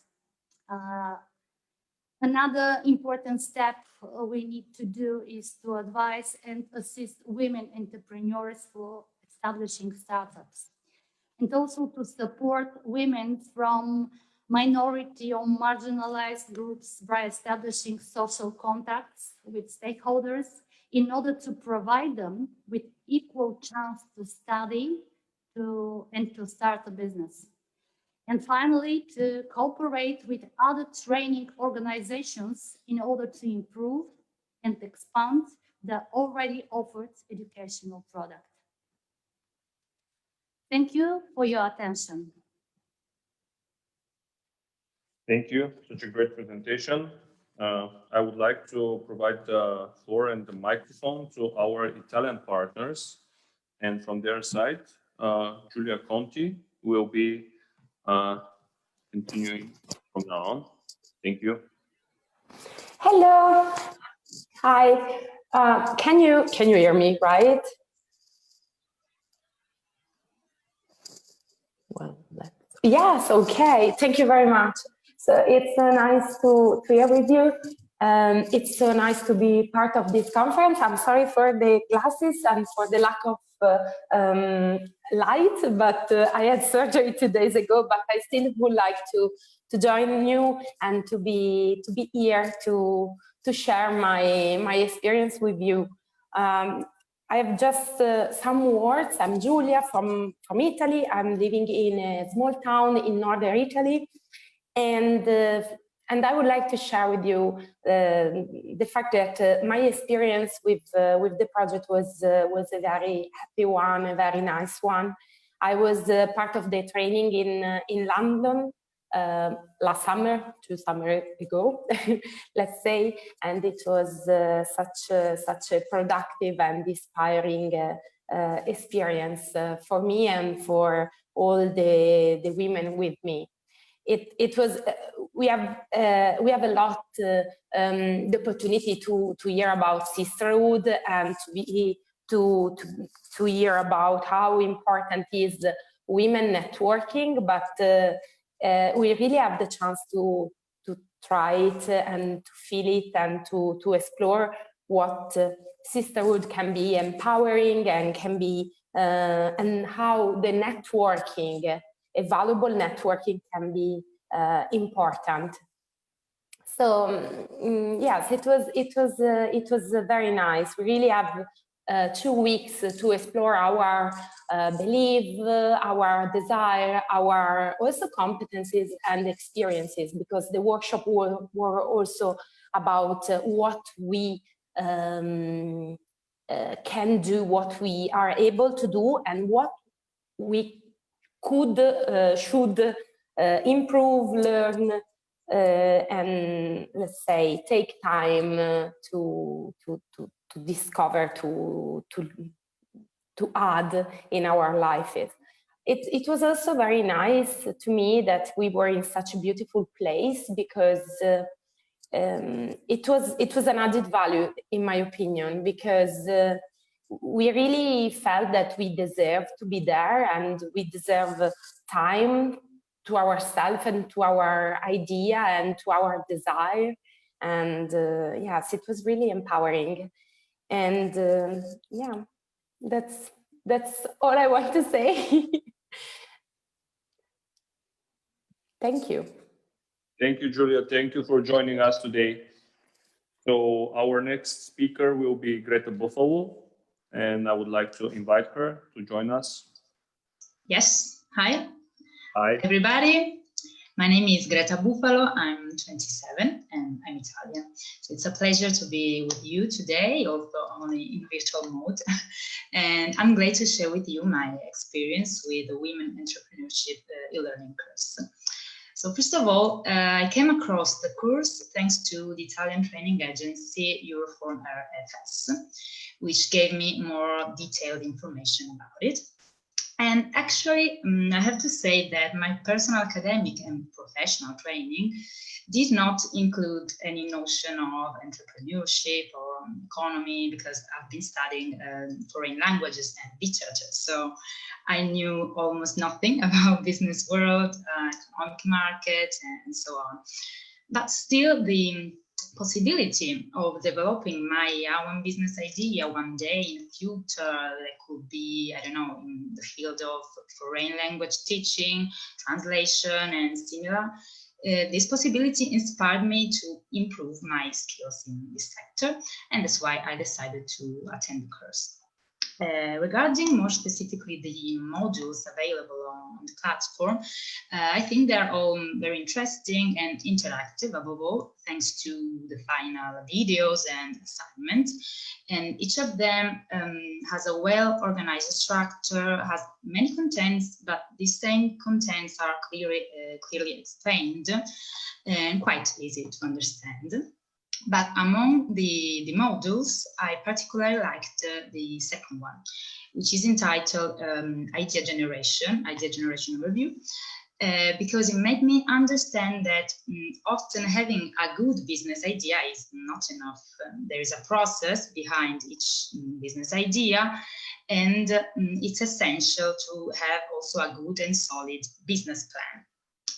And moreover, the final assignment for this module was interesting because it stimulated creativity, because it was asked to generate 3 business ideas starting from random words. So it was a great challenge, but funny as well. And then another element which was very useful, I think that should be very useful, is the forum, where users can share opinions and discuss, but not only on specific topics related to the course. Also, they can also discuss on other issues. And for example, there are some topics related to gender questions or funding, European networks, and so on. So there, I could exchange ideas with other people from all over the world, from Bulgaria or United Kingdom, and that was great. So overall, the course gave me the chance to expand my knowledge of the entrepreneurial world and made me aware of the existing European opportunities for young people, and more specifically young women who decide to start their own business and need economical support. So now I can say that I know how and where to begin if one day in the future, if I ever want to develop my project. So I know which are the best strategies to adopt, the best digital resources, and so on. And I truly believe that we all need lifelong learning. So as much as possible, everybody should keep learning, keep acquiring new knowledge in different and several fields. And this is my case because I study languages, but I acquired new knowledge in the field of economics. So now I'm just finishing saying that I think that the added value of the course was also the target audience. As we know, we already said that it is specifically addressed to women wishing to develop their business skills. And I particularly appreciated this aspect of the course because I'm sure that it can be a useful tool helping women to make their way in the business world, a world that unfortunately we have to say today is strictly connected to the predominance of men, while the message of the course instead sounds more like let's keep in mind that business world is not only a men's prerogative, and it can also be a women's prerogative. So thank you very much for your attention and for this opportunity. Unfortunately, I can't say you thank you face to face, but thank you for your attention.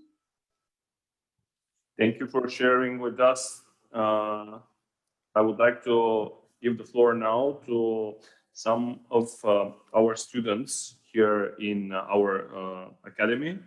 They will talk more about the platform as end users of the platform, so they will be sharing some information about it.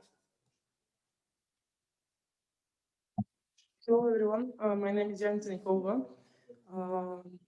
I just graduated Svištov Academy this year, so I'm waiting my diploma. Hopefully in person, not by mail, with this COVID situation. First of all, I would like to thank the whole team who was involved in the organization of the whole project. Everything was very well organized from the beginning to its end. We received a lot of information on regular basis by email, phone calls. We had a few meetings here in the university. So this was one of very well organized projects I've ever participated. For the learning itself, I'd just like to share some, like my view, how it was for me. During the lectures in London, I was able to improve my knowledge in entrepreneurship and also to gain some skills, like technical skills, presentation skills, and learn some new some regulations. As well, I met a lot of new young people with different vision for the life. We exchanged a lot of ideas with them, with the Italian team and as well Bulgarian team here from Krzysztof. The project helped me to improve as well my communication skills, which is quite an important part of entrepreneurship. As well, it was for me the very good thing was that there were lectures, like every module started with some theoretical part, and after that, with some, we were able to practice this theoretical knowledge in groups to discuss and to build our final presentations for our projects. And another good thing for me was the few days we had for exploring London, like a cultural program, which is as well good. We like saw few interesting things. It prepares me to meet higher challenges, and that's it for me. Thank you. Thank you. So I will ask you to switch places with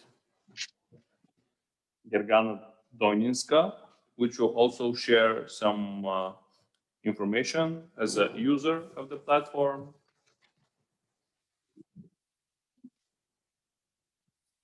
Hello everyone, I'm Gergana Doninska, third-year student in the Specialty Economic of Commerce.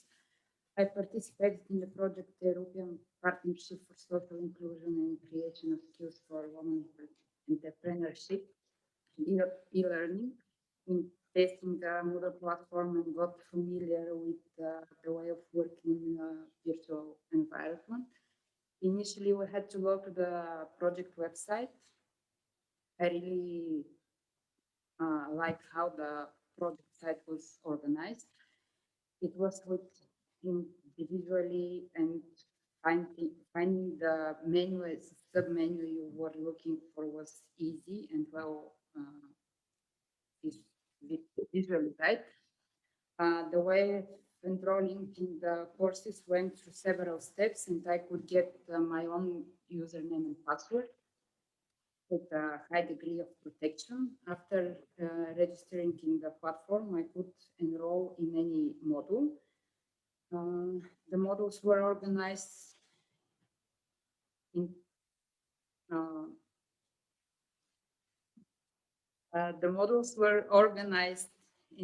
intuitively, and gradually the learning content in them was enriched and diversified. Each module had introduction, teaching modules, keyword learning, content of the module, presentation, video, web tests, and links to different organizations, further developing my competence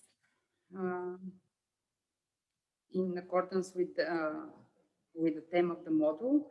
The interactive action I took during the testing helped to improve my digital skills. I can also highlight the following modules that I like the most. Introduction to the world of entrepreneurship, little focus on women entrepreneurship, business plan, from the business plan for the entrepreneur, online survey, design analysis, and entrepreneurship activities in the intermediate operations. Then I had the opportunity to evaluate the content presented on the platform by completing the questionnaire. So I would like to thank everyone, especially Professor Ilichowski and the partner organizations. Your forum and European strategic partnership. Thank you. Thank you. While switching with Maya Alexieva, who will also share some information, I think we all should thank Professor Ilyichovsky, since he is the project manager of this project, and he's the one who make the most efforts to make it work. So now we will hear Maya Alexieva. Hello, everybody. My name is Maya Alexieva.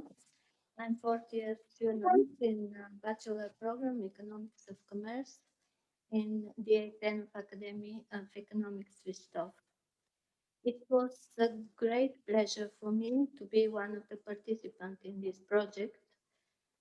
I'm satisfied with the fact that I participated in the training conducted in London, and then went through the first phase of testing the teaching materials in the Moodle system.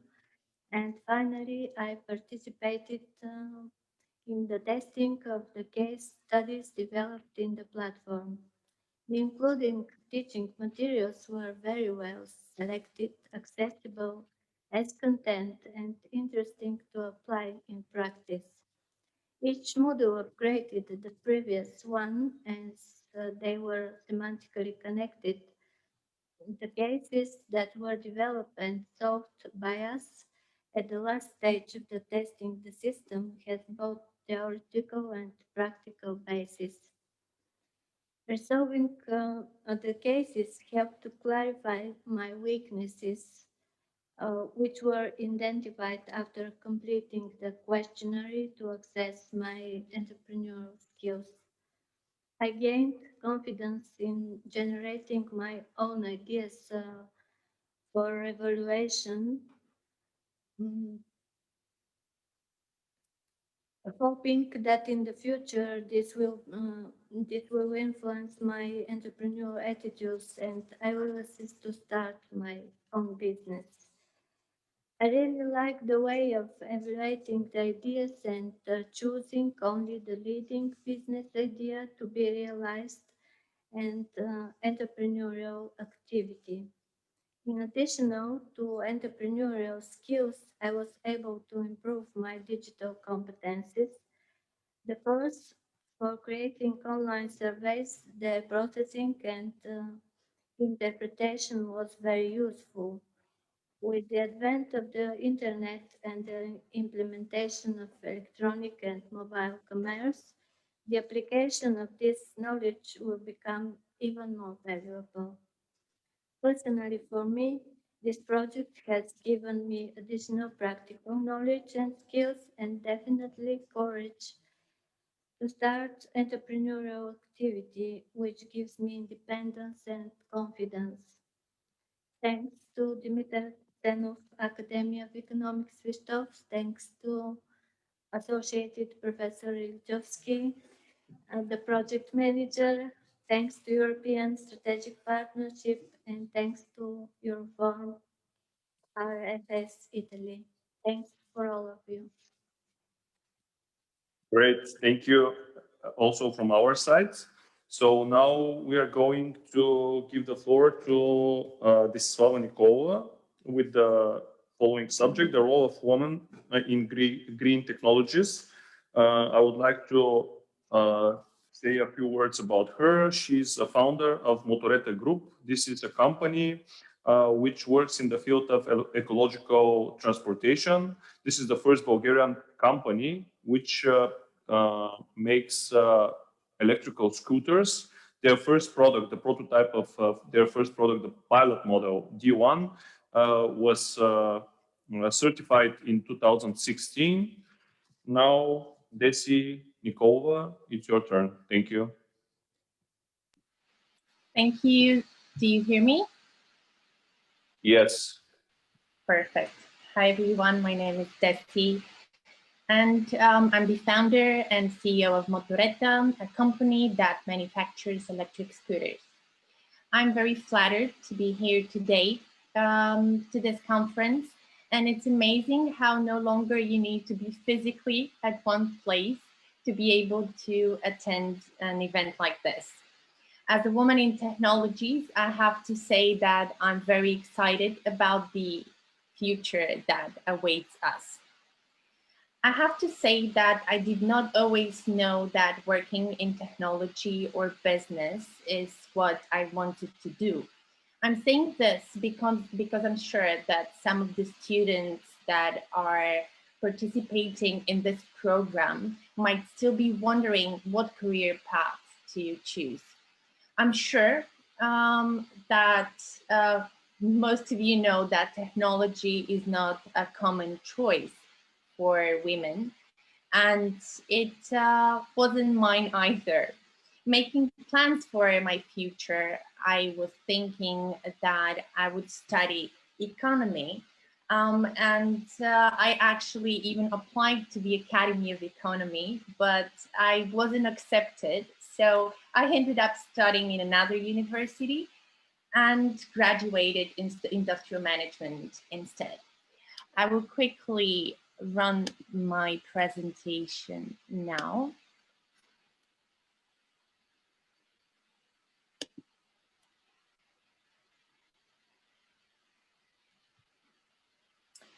Okay, according to research by PwC, the ultimate goal of women is to make the world a better and more beautiful place. But they don't exactly make a connection of how they can do that through working in technology. Today, I have this baby blue, white tire, white leather seat Motoretta scooter. A few weeks ago, I had it parked in front of a restaurant where I had a meeting. And going out with my matching helmet, there was this lady smiling at me. And she said that she was sure that the scooter was owned by a woman.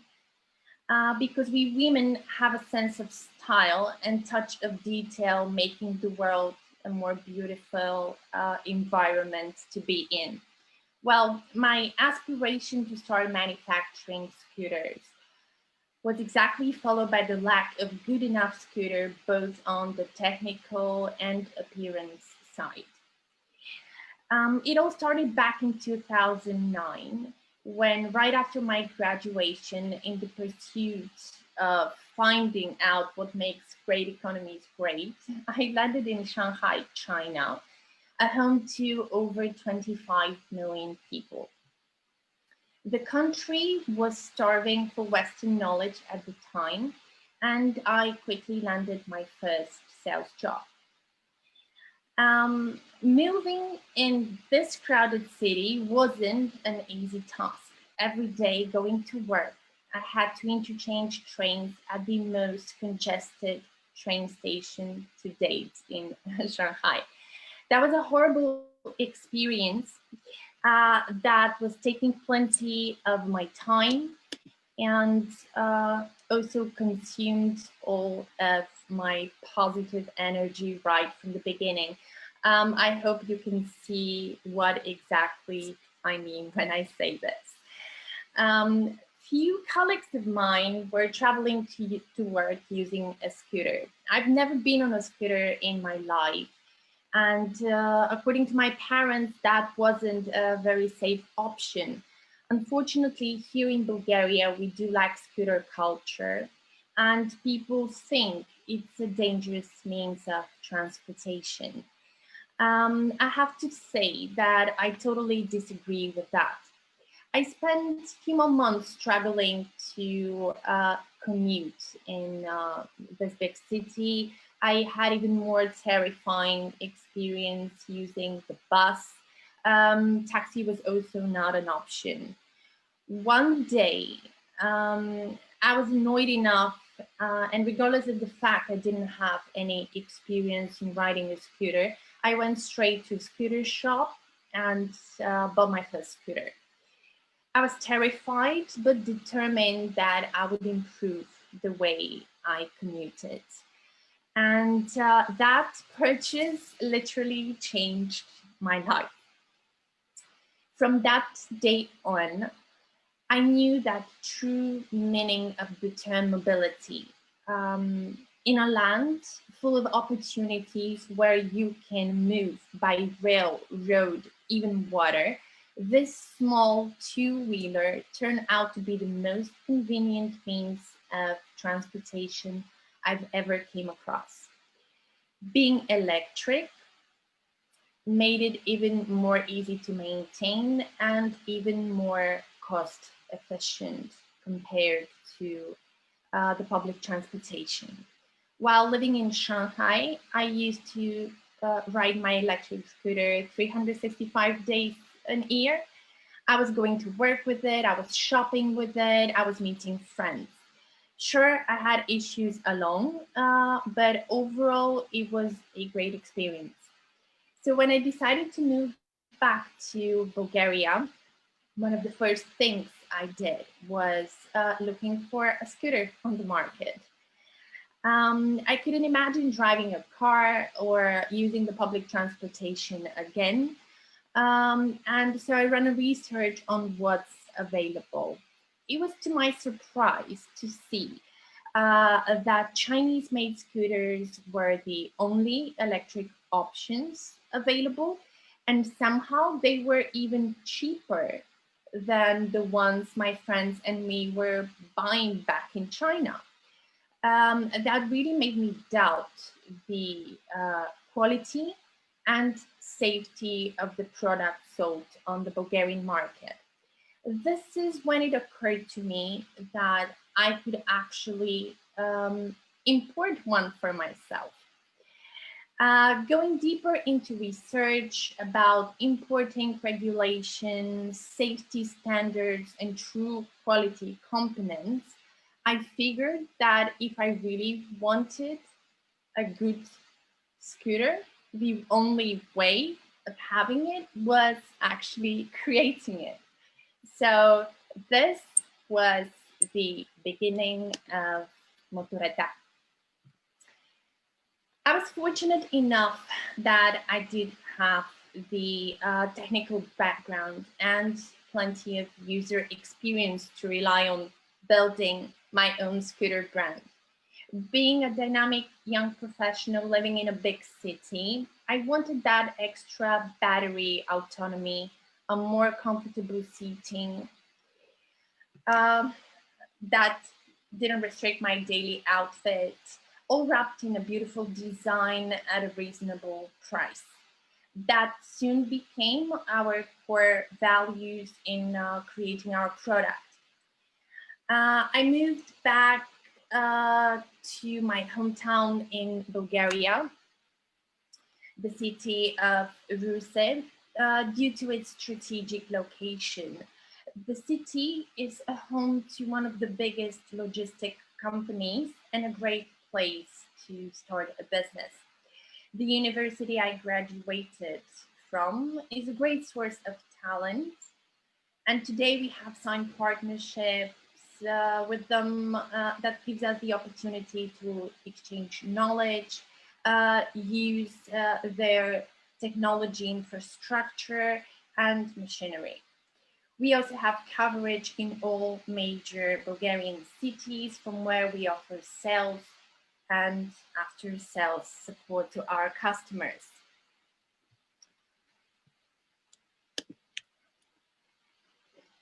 Being a startup company, the wisest choice we had was to outsource production, as opposed to setting own production plants. It is a very common business model that requires way less investment and still ensures high process standards due to the fact that you can use one of the most technically advanced manufacturers worldwide to assemble your products. China is especially popular destination for OEM manufacturing.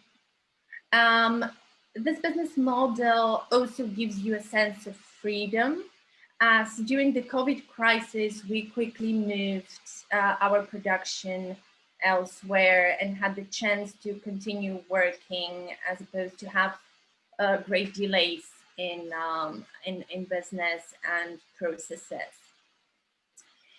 Although we use a combination of retro designs, we incorporate our own UPS to the scooter. Motoretta scooters are extremely comfortable due to their riding 90-degree seating and straight wheel position. Customers can also personalize their engine power, battery range, and body color and make the scooters their own. This year, we have just introduced our new model that comes with an extra engine power with 2000 watts and 20 Newton meter max torque. That enables an impressive acceleration from 4.3 seconds from 0 to 45 kilometers, which is the maximum speed of the scooter. Motoretta is among the first scooters that integrate modular battery system, which helps adjust your own range based on your daily needs. The battery charges for 3 to 6 hours with fast and normal charging modes. You can also choose whether you can charge the scooter directly, the battery directly into the scooter or outside of the vehicle.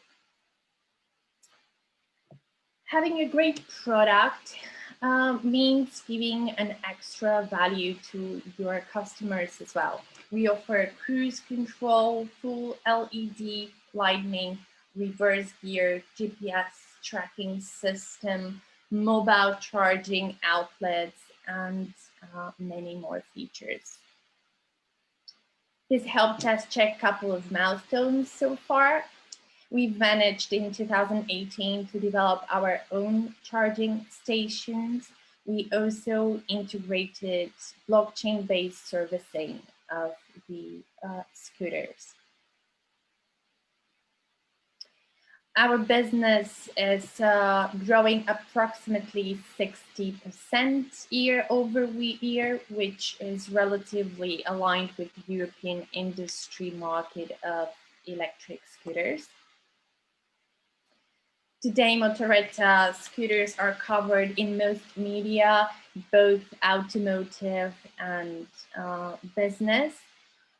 We have been awarded through the years and won the trust of big corporate firms as well, which is a great accomplishment for us. Some of our corporate customers are Hilton Hotels, B Villa supermarkets, and etc. I won't be sitting here today if I didn't have the courage to start my own business. I'm saying this because looking back, gaining the courage was probably the toughest part of all. This is a severe fear that affects all people, regardless of their sex, nationality, age, or the experience they have. Courage is a skill that they won't teach you in university and is crucial for ideas to become reality. This is where programs like this help you understand the actual steps of setting your own business and come in very handy. Being more knowledgeable helps you be more prepared what it's like to start your own company. Therefore, having more confidence that you can actually make it and be successful at what you're setting for yourself. I wish everybody all the best of luck and success in your future endeavors. And thank you once again for the opportunity. Thank you, Desiswala. Thank you for your great presentation. Unfortunately, we are online conference. We're holding online conference. Otherwise, we could have tried your motorcycle, actually electrical cycle. So we're continuing with the following subject, Unknown Stories of Women Who Have Changed the World by Giovanna Giordani from Italia. I would like to introduce to you with a few sentences. Giovanna was born in Turin, Italy. She has a degree in information sciences. During her IT career, she managed the information system of large companies, designing telecommunication systems in Canada and in Italy. As entrepreneur, she is the CEO and founder of Escamotage. I hope I pronounced it well. An independent consultancy company that works to facilitate businesses in development of IT strategies and focuses on IT training for the general public. Giovanna published 3 books, among them Female Computer Science, Unknown Stories of Women Who Changed the World. So Giovanna, I hope you are hearing us well and you will join us now. Thank you. Good afternoon, everybody. It's such a pleasure and I'm honored to be with you today. And today, you know all about my CV. I will just add that I'm a grandmother. My degree was in computer science. I generated a mathematician girl. My daughter is graduated in mathematics. And now I have grandchildren. I don't know yet what they will gonna do. We have a girl too who's well into mathematics. What I'm gonna do with you today is show you in the short time we have a few examples of women that in the story have made it in computer science. So now I want to share my screen. Where do I go to share my screen? Just a sec.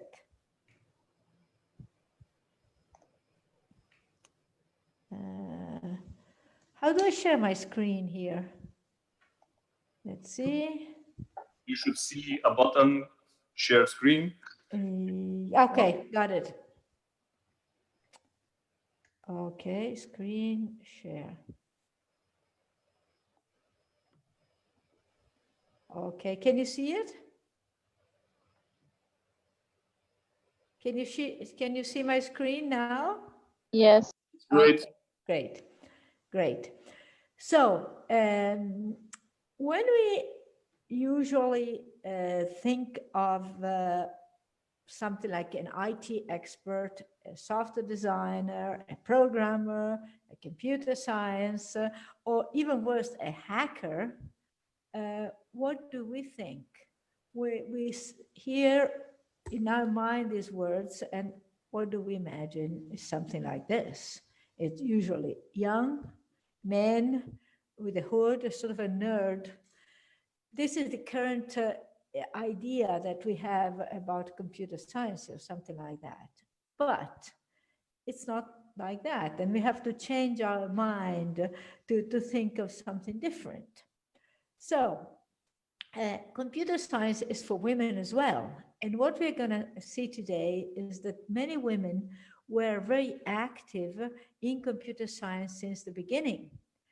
The images you see here, they are about the 40s, during the Second World War, when the United States decided to create the first computer, the US Army, they hired a lot of mathematicians girls because they were very smart, they were very precise, and men were at the war. So the first computer ENIAC and also the first computer in the Navy were actually in large part built and programmed by women. And in those days, programming meant also having to do with hardware. Programming meant doing wiring of these big tables that they have. So let's just, I prepared just a few images to ask a few questions. Who wrote the first computer program? You know who wrote the first computer program? The first algorithm list of the recipe for doing something. It was this lady. That was back in mid of the 19th century. This is Ada Augusta Lovelace Byron. She was the daughter of the poet George Byron, and she was a mathematician. She was a mathematician. She worked in close contact with Charles Babbage, the mathematician that's known as being the father of computer. But actually, she was the mother, I would say the grandmother of computer, because she was the one who got a lot of the observation and a lot of the thinking of Babbage and made it go further. And so she was the first one who wrote a computer program. The computer didn't exist, the real computer, it was algorithm with logic. And was it to calculate the numbers of Bernoulli, was a sequence, a mathematical sequence, but she had all the, she could conceive all the important building blocks of algorithm. Also, she was very she was able to see very far because while all the men were thinking that computers were great to make calculation, she said, oh yeah, good for making calculation, but also for words, for images. She could actually conceive a computer as handling some things that were not numbers, but other things. In some way, she could foresee multimedia.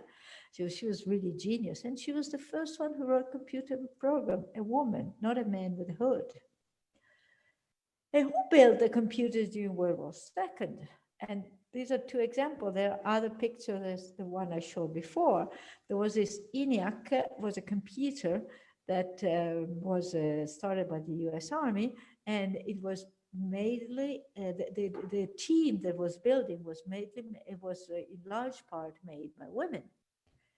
And the lady, the Admiral Grace Murray Hopper, she was a key person in building the first computer of US Navy.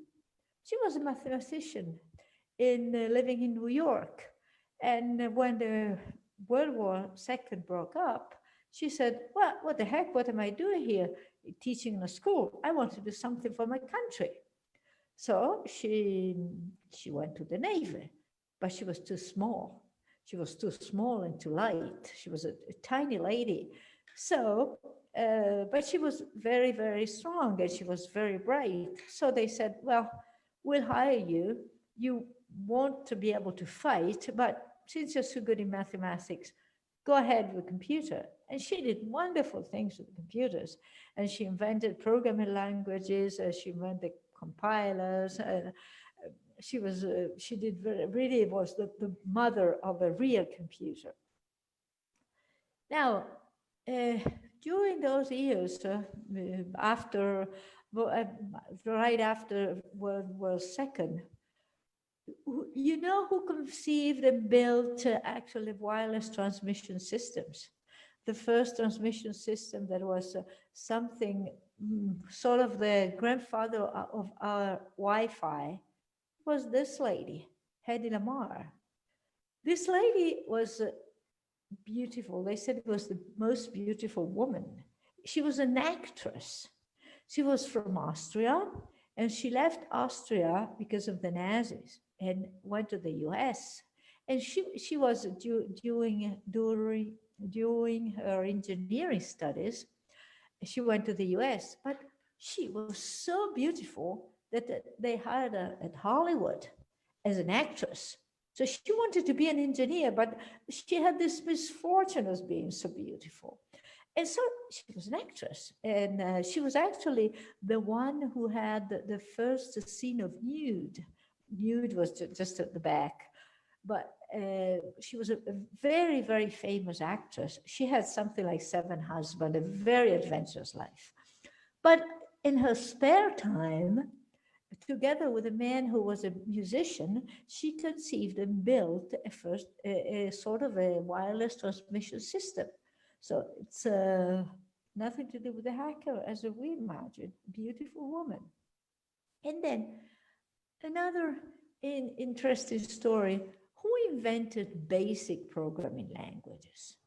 Now, you know, programming languages are something that sort of make a bridge between a computer and people. Because computer, they understand very difficult languages made of 0 and 1. And people have natural languages. So the programming languages, the more they are close, understandable by normal people, the more they can be used by computers. And someone that really was interested in building a language was fairly simple for normal people, people that maybe would do it for their accounting or they studied physics. It was this lady. She was a nun, Mary Keller, in the United States. So that was she had her first. She was the first PhD in computer science in the United States. She and a man, I forgot his name, in 1960 were the first PhD in computer science at MIT. She had graduated in mathematics first. She had been a teacher. She was very good in teaching and in explaining. That's why she was so interested in a language that was understandable by people. And she gained her PhD. And the problem was that the access to the computer rooms were not allowed for women. So in MIT, they had to change the university regulation, the campus regulation for none, because she wanted to study computer sciences. So she had the right to access the computer rooms. And there she was. She dedicated her whole life to computers and teaching computers and invented a language that still today, if you open your Excel or Word, you find virtual basic language is still built in. And it's meant to be a language used by people that use the computers to do something else. And they're not computer scientists. So it's something to get closer to people, invented by a nun. Now let's see other cases. Who was the first one that brought home a computer? Now we are now used to have a computer on the table in our pockets, but it was not like that in the 60s. In the 60s, and the 70s, computers were huge, and nobody would even think about bringing a computer home. But there was a lady, her name was Marian Wilkes. She was again working, I think it was MIT, in Boston area. And you know, in Boston, there's a big river that divides the city. She was living in one side, and the lab where she was programming computer was on the other side. And she was so busy with programming the operating system of the first mini computer. Now, a mini computer was something as big as 4 big refrigerators at that time. So it was something, it was not a mini as we mean now, but it was really mini compared to the computer that was huge and over many square meters. So sort of a 4 big refrigerator. And she was the key person in designing the software for this computer. But having to cross the river every day was such a loss of time. And you know, Boston is not a great weather place, so you have rain and snow, and so transportation was slowing down, and she was missing all this time. So what did she do? She brought the computer home, and she could actually work on this computer until she completed her full operating system. She could work from home and save a lot of time. So you see, these women are also, not only they are good in science, but they are good in finding different solutions to problems because they had to face problems that probably men even thought about. There are men that just thought it was everything easy. And this is another one. This woman, Margaret Hamilton, is the one that allowed men to land safely on the moon. Why? Margaret Hamilton, you see it on the On the left is, there she is, with all the lines of computer software that was written for the computer console of the Apollo that landed on the moon. And on the right is Margaret Hamilton when she was had a gold medal in computer science given by President Obama. And you can see on the back, you can see here that Bill Gates was clapping and was happy to be with her. Now, what did she do? She was the head of the computer software.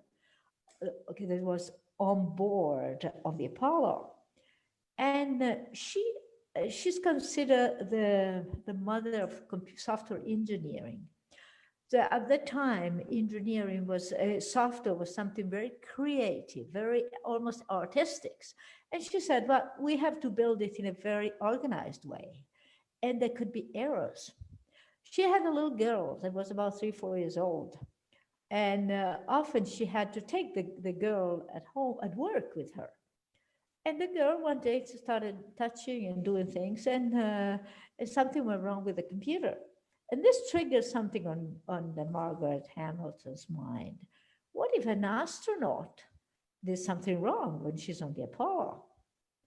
So she said, I have to build a way of error predicting in the software of the computer. And she went to the director in NASA and said, I want to do this. And NASA said, forget it. There's no way you're going to do this simply because astronauts don't make mistakes. There's no problem. Astronauts, they won't make mistakes. So she didn't believe it, and she did it anyway. She sort of pre-built in the software a mechanism such that if something went wrong, the software would adapt, would give priorities to different processes.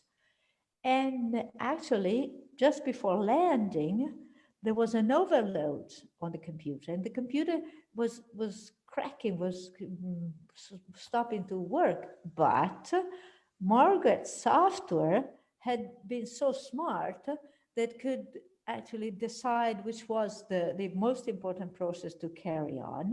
The computer took control, sort of rebuilt itself, and let Armstrong and his fellow land on the moon. So she had a very important role in this. Now, just to be very quickly, a few other, who invented icons? You know, we are so used to use icons everywhere for everything.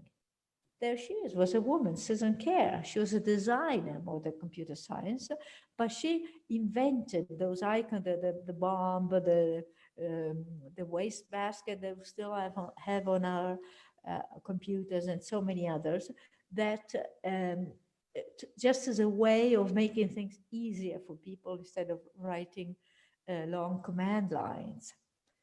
And who's Miss YouTube? You know that we think of YouTube, we use YouTube every day. Who started, developed, and is still the CEO of YouTube is this woman called Susan Wojcicki. She was the daughter of Polish people that immigrated to the United States.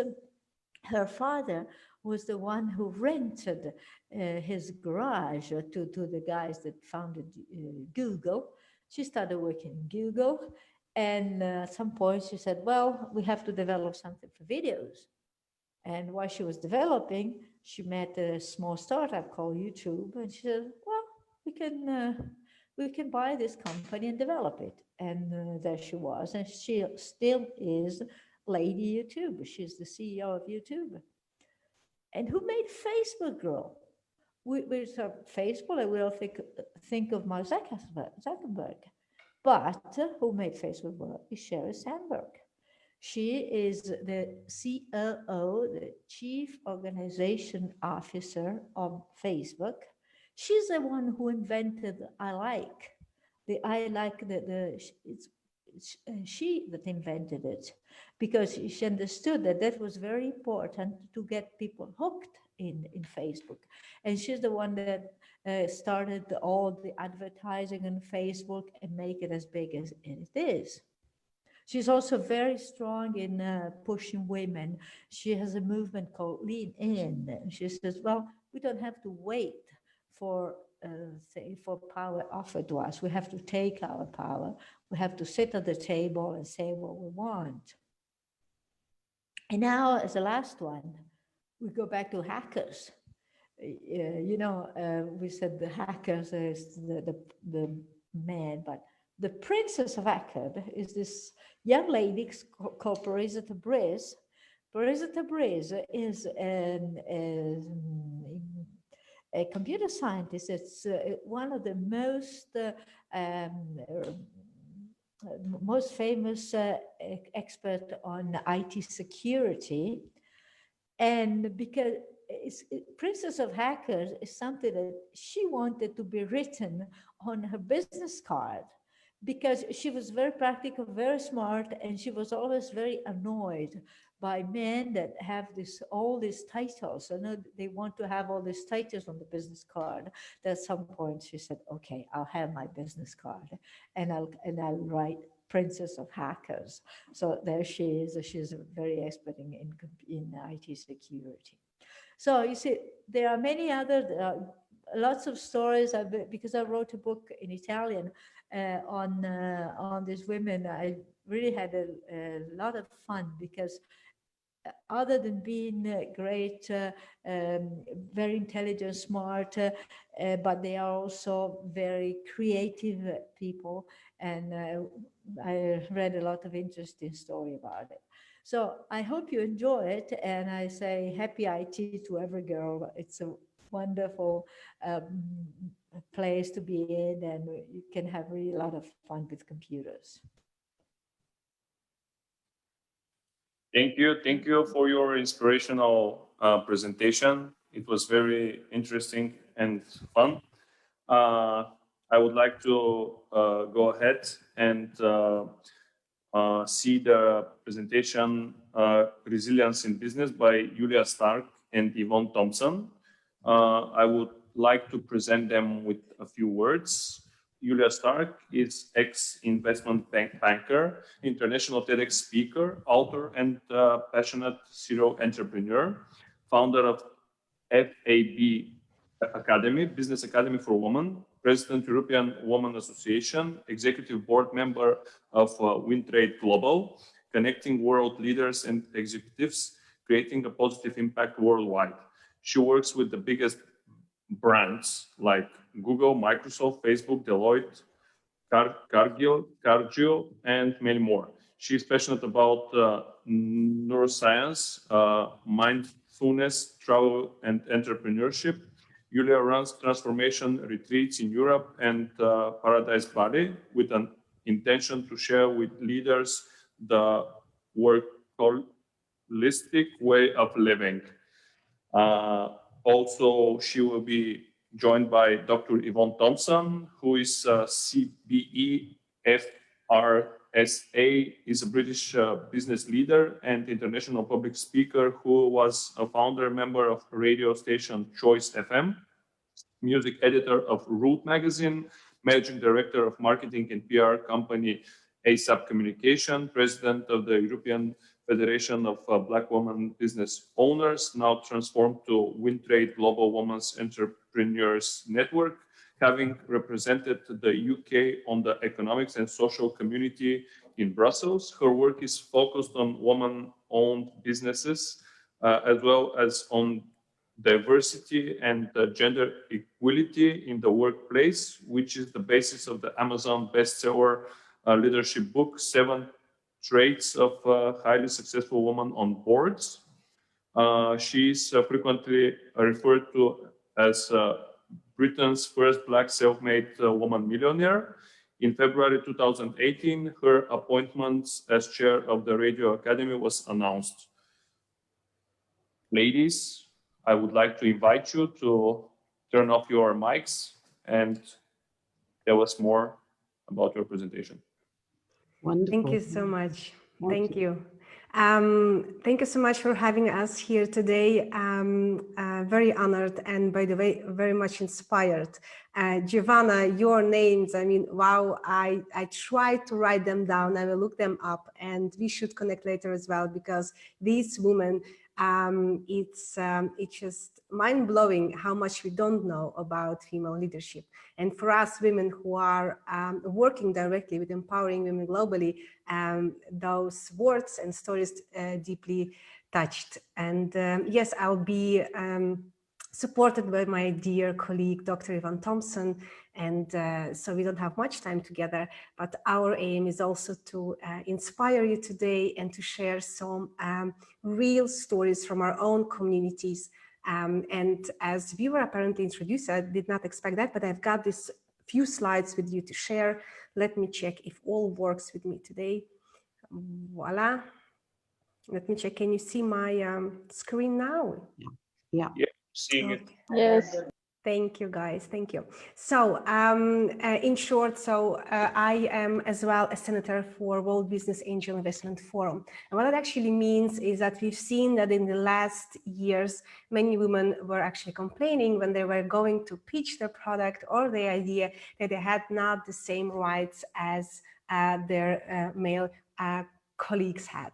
So since COVID, we realized we really need to collaborate more and much more internationally, because as it was said before in the introduction, in the last 10 years, my goal, together with colleagues, not by myself, of course, we had the opportunity to help women to start up and grow the business, because we've seen there are too many women, and not only in Belgium or in UK or in US even, that are playing still way too small. So our intention was to give them tools to overcome two major challenges women globally faced. And first of them, research said women start less business because less often is because they feel insecure when they are surrounded by men. And otherwise, they are risk averse, especially when they become mothers. So all our programs in the past, we actually built around these two main challenges. And then we've seen that there was another challenge. Many women did not want to become this unicorn in a startup business because they did not want to pay the price of not being a mother or a present partner.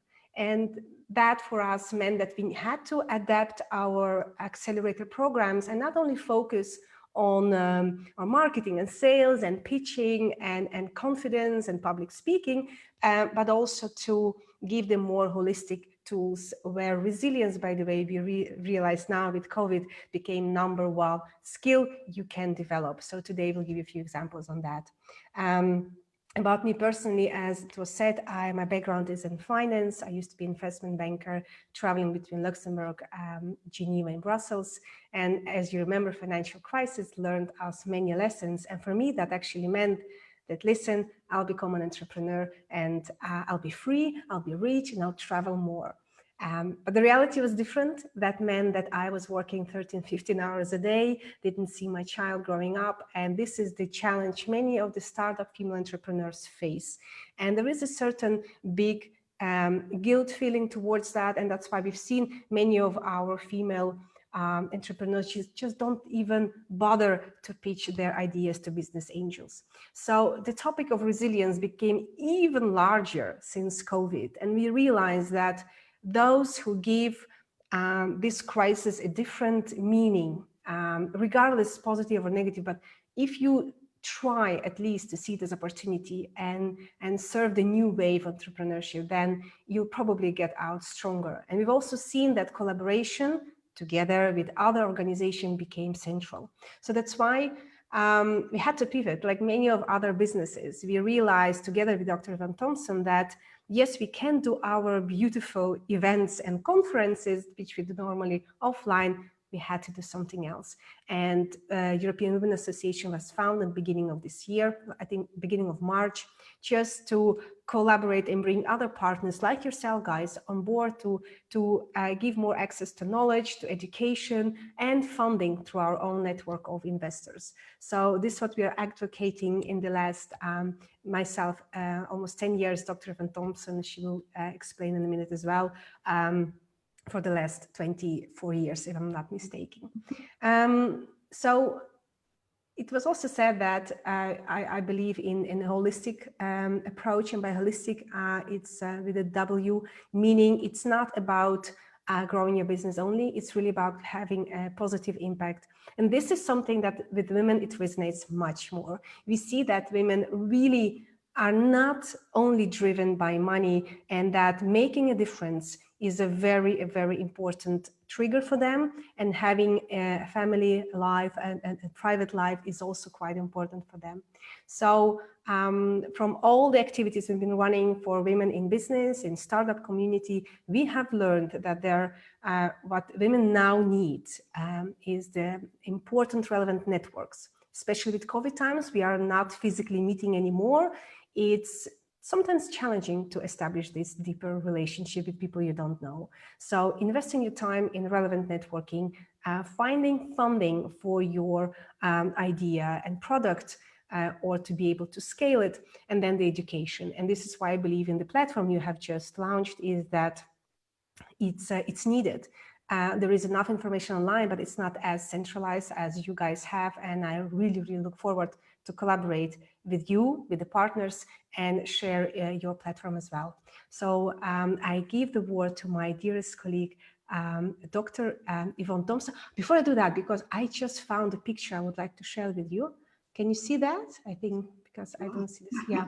So this is a picture. It was taken last year during our yearly conference, International Conference for Women in Business. And on the left side, you'll see this very vivid and international and colorful, especially because diversity is very important. And I've seen here in Europe, we are quite, if I may call it that, quite one-colored. And this is what I've seen. We need more gender equality, but of course, we also need more cultural mixes. And this is, you could see at the pictures here. On the left side, we got different colors. And then on the right side, we have our Belgian delegation joining our events in London. We spoke about the importance of mindfulness and holistic approach. And there you see our partners. Dear Yvonne, floor is yours.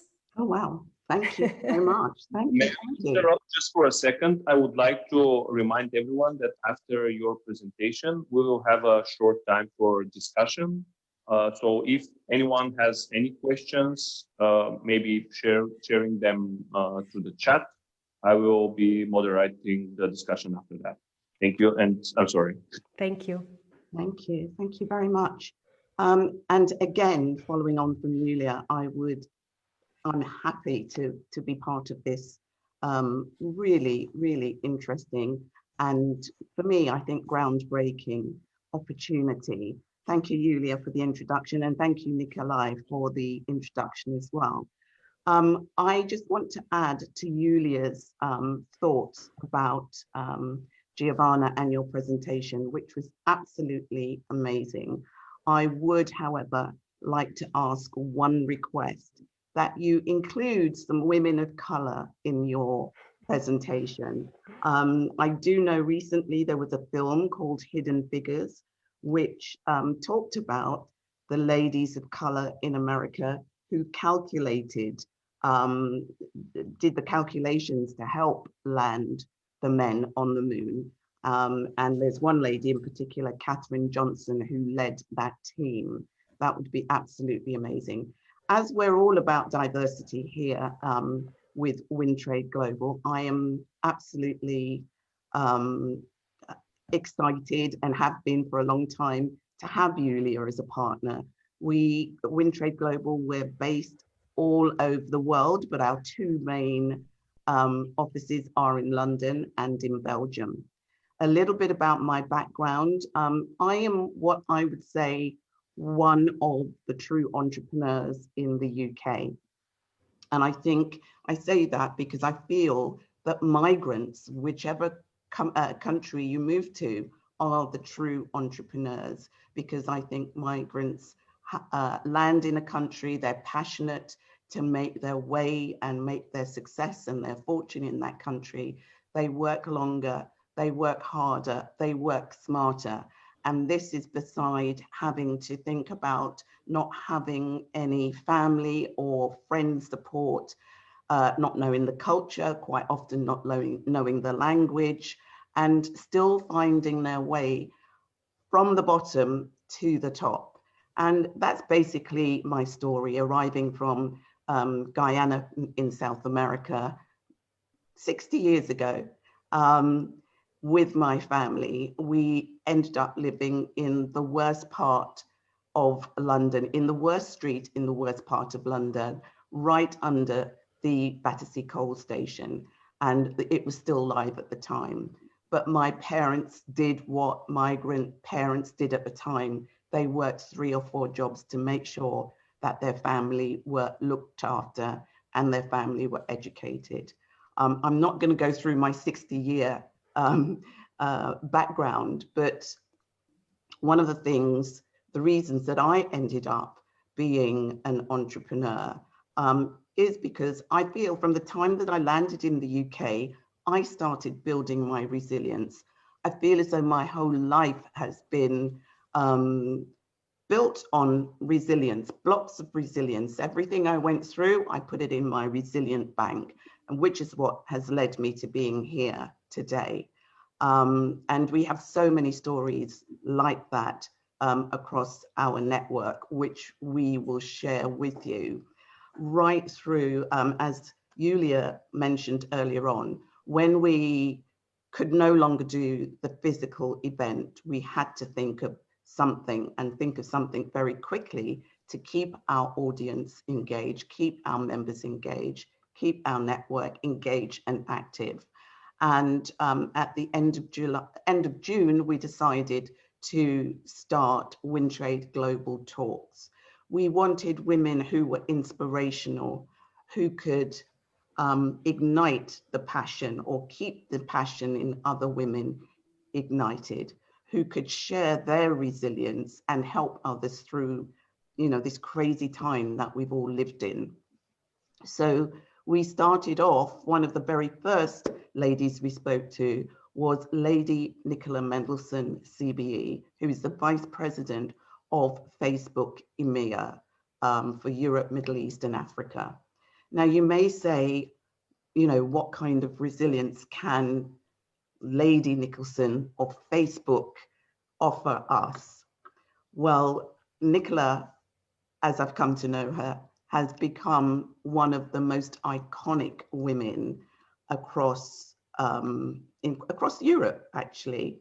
Not only does she run or help to run one of the largest organizations in the world, but she does that after learning recently, I think 2 years ago, that she has terminal cancer.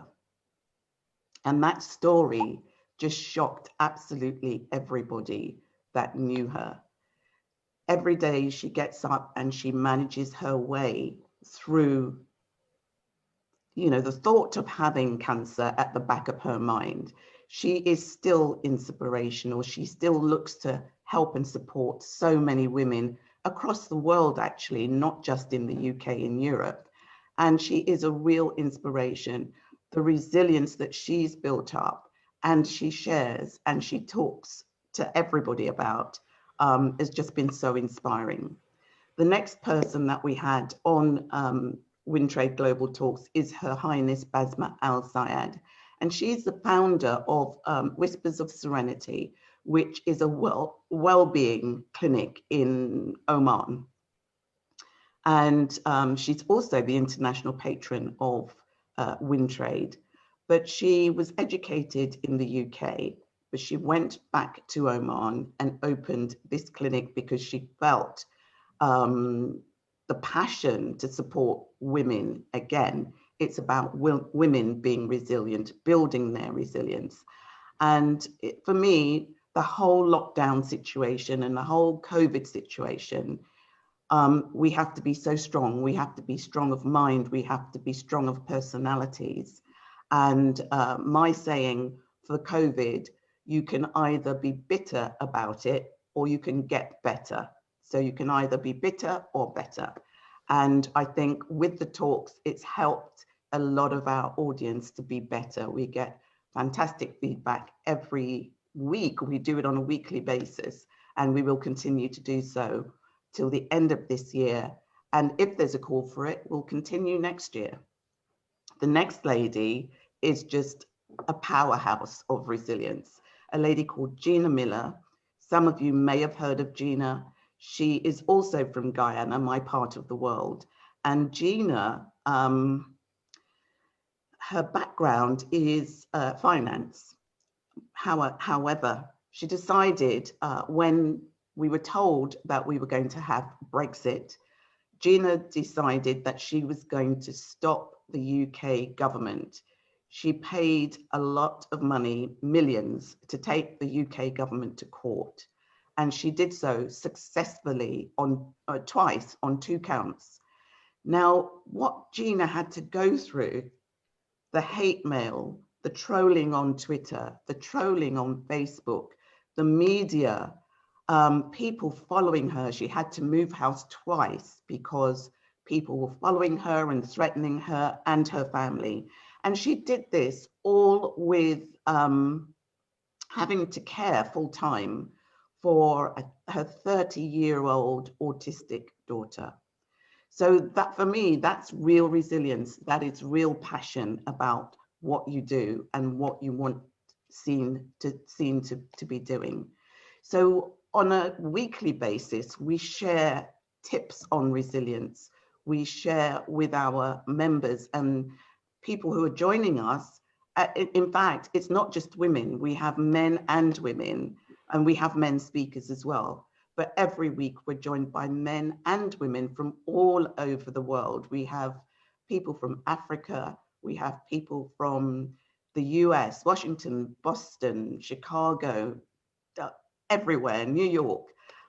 We have Kenyans. We have that's also with lots of ladies from Belgium, from France, from Russia, from Poland, from Bulgaria, from Netherlands, everywhere, Germany.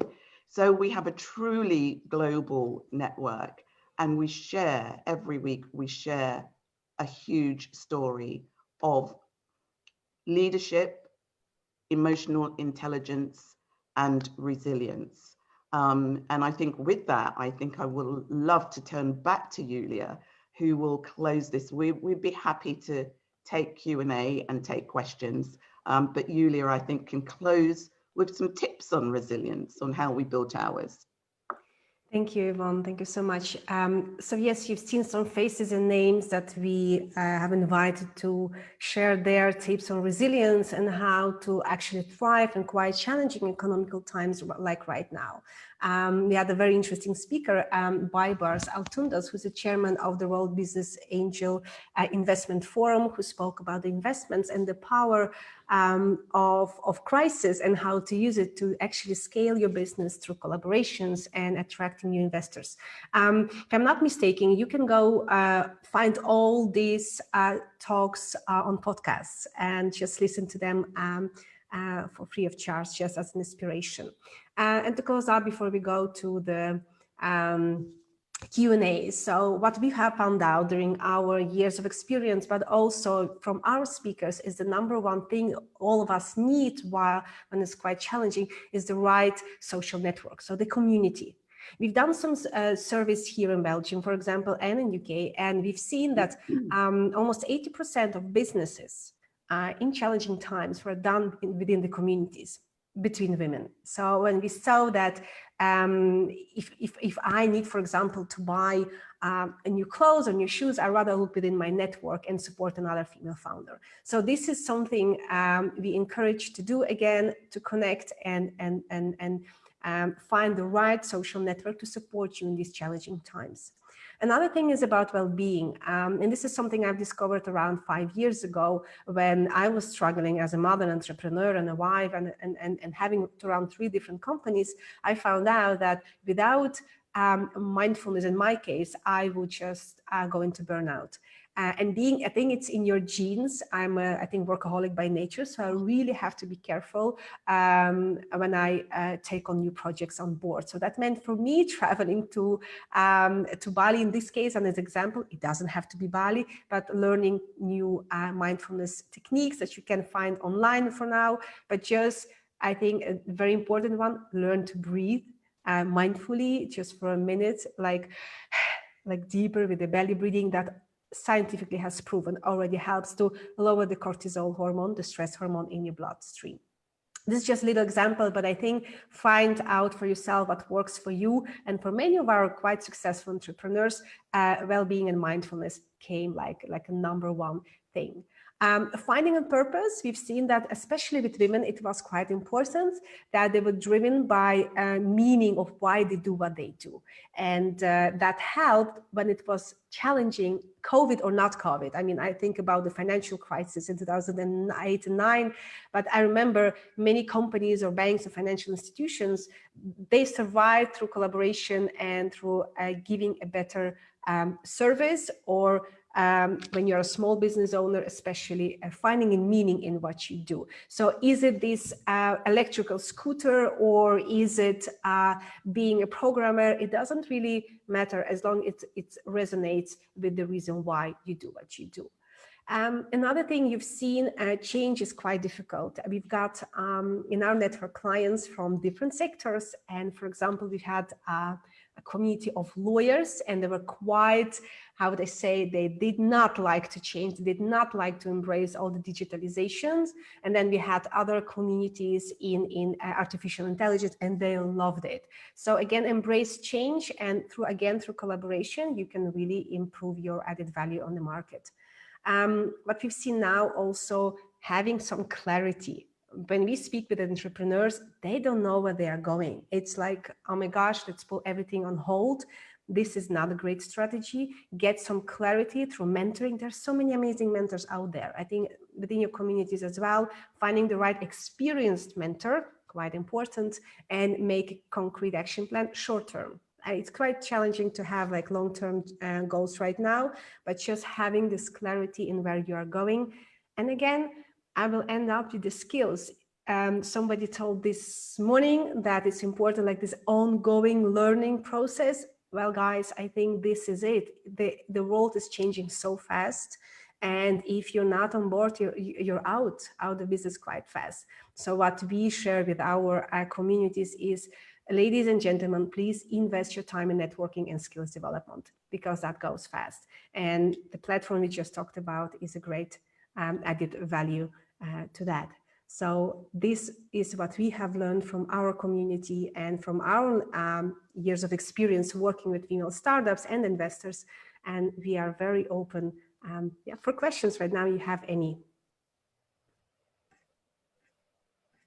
All right, thank you. Thank you very much for your presentations. As I said before, and as I already wrote in our chat, I would be happy to have some questions addressed to some of our speakers maybe, or open a short discussion. We really have a few minutes for a short discussion before we closing today's conference. So I'll be happy. I ask a question for the organizers of and those who have created this online platform. I was wondering, you've done this great research. What's next? Is that the goal now, that you will locally find partners who will distribute the link to the platform, or what's the next step? Okay, we need a second just to clarify which one will answer the question.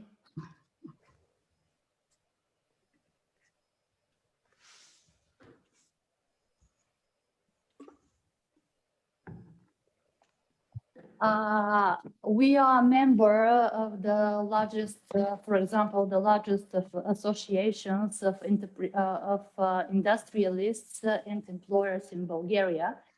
And for example, I am the local representative of this organization, and I will rely on their assistance to share the information about the platform within their members, and we will make popularity of our courses in this way. This is one of the ways, of course. Okay, thank you so much. Thank you for your question. Anybody else wants to address a question to someone? I would love to know when Desi's motorcycles will reach London. Can't hear you. Desi, turn your mic on. You're not the only one. My sister is actually living in London, so she's pushing me all the time to start operating there. On the license basis, we do have all required certificates to sell all over Europe. However, for us, creating a stable partnerships on site, being able to offer after-sales service to customers and good overall experience to everyone who's bought a scooter is very, very key to what we do. Therefore, we are always open for discussions with partners, distributors, and whenever we have one, I'll let you know. I look forward to it. I look forward to it. And can I also ask Giovanna, again, your microphone. You need to turn on your mic. Press the icon. Okay. Yeah. Got it. How long did your research take you? And did you not come across any women of color to include in the research? I think the whole diversity thing is so important right now. Yes. Interesting question. Well, I did some research here and there in the past years, just more out of my own curiosity. And then with a friend who's an historian, we wrote the book together. She did a lot of research. It was for about a year or so. And she did more of the historical part and I did more of the scientific. So I tried to explain in the book what were the results due to these women. There was some Black women in the early days, in the ENIAC girls, the mathematicians. There were certainly Black girls. After that, I don't really remember any. I don't really remember any like in between the wars or right after in like more in the internet area. Well, it was interesting because one of the first pictures you showed with the ladies during the wartime, there was one Black woman in that. Yeah. At those times there were few, but there were. After that, well, we didn't cover all, but some that had like the computer side, the Turing Prize, or they were important academically or in the companies. And I don't really recall any. Okay. We can double check. Yeah. We can stay in touch, double check. Well, there was a book and a film, an award-winning film called Hidden Figures about Katherine Johnson and Katherine Johnson, yes. Yes. Yes. That was the Apollo. Yeah. She was one that was very important. But I was thinking more in more recent times, I don't really recall any. We found quite a few that were immigrants from the Eastern Europe. Mm-hmm. We found a few that were from Eastern Europe, like Polish, Hungarian. Yes. Okay. But We not just really had a many. note in the chat box that Gladys West, I think, developed GPS. Mm-hmm. But Okay. I'd love to have a conversation with you outside. Oh yeah, I'd love We're to. taking up, Yeah, we're we taking can. up everybody else's time. We can have, as if you want, we can exchange our cards. Maybe we can ask the organization to exchange our cards. Yeah, Emilia, do that. I'm guys, sure we can I have have an a idea. chat. I have an idea. I just made a Facebook group. I hope everybody uses Facebook. So I will share the link of that group in a minute in our chat. Okay. I hope everyone will join this group. There we can exchange all of our contacts, LinkedIn, Facebook, everything. Just give me a second to share the link because I'm doing it from my phone. I need a second. Yeah.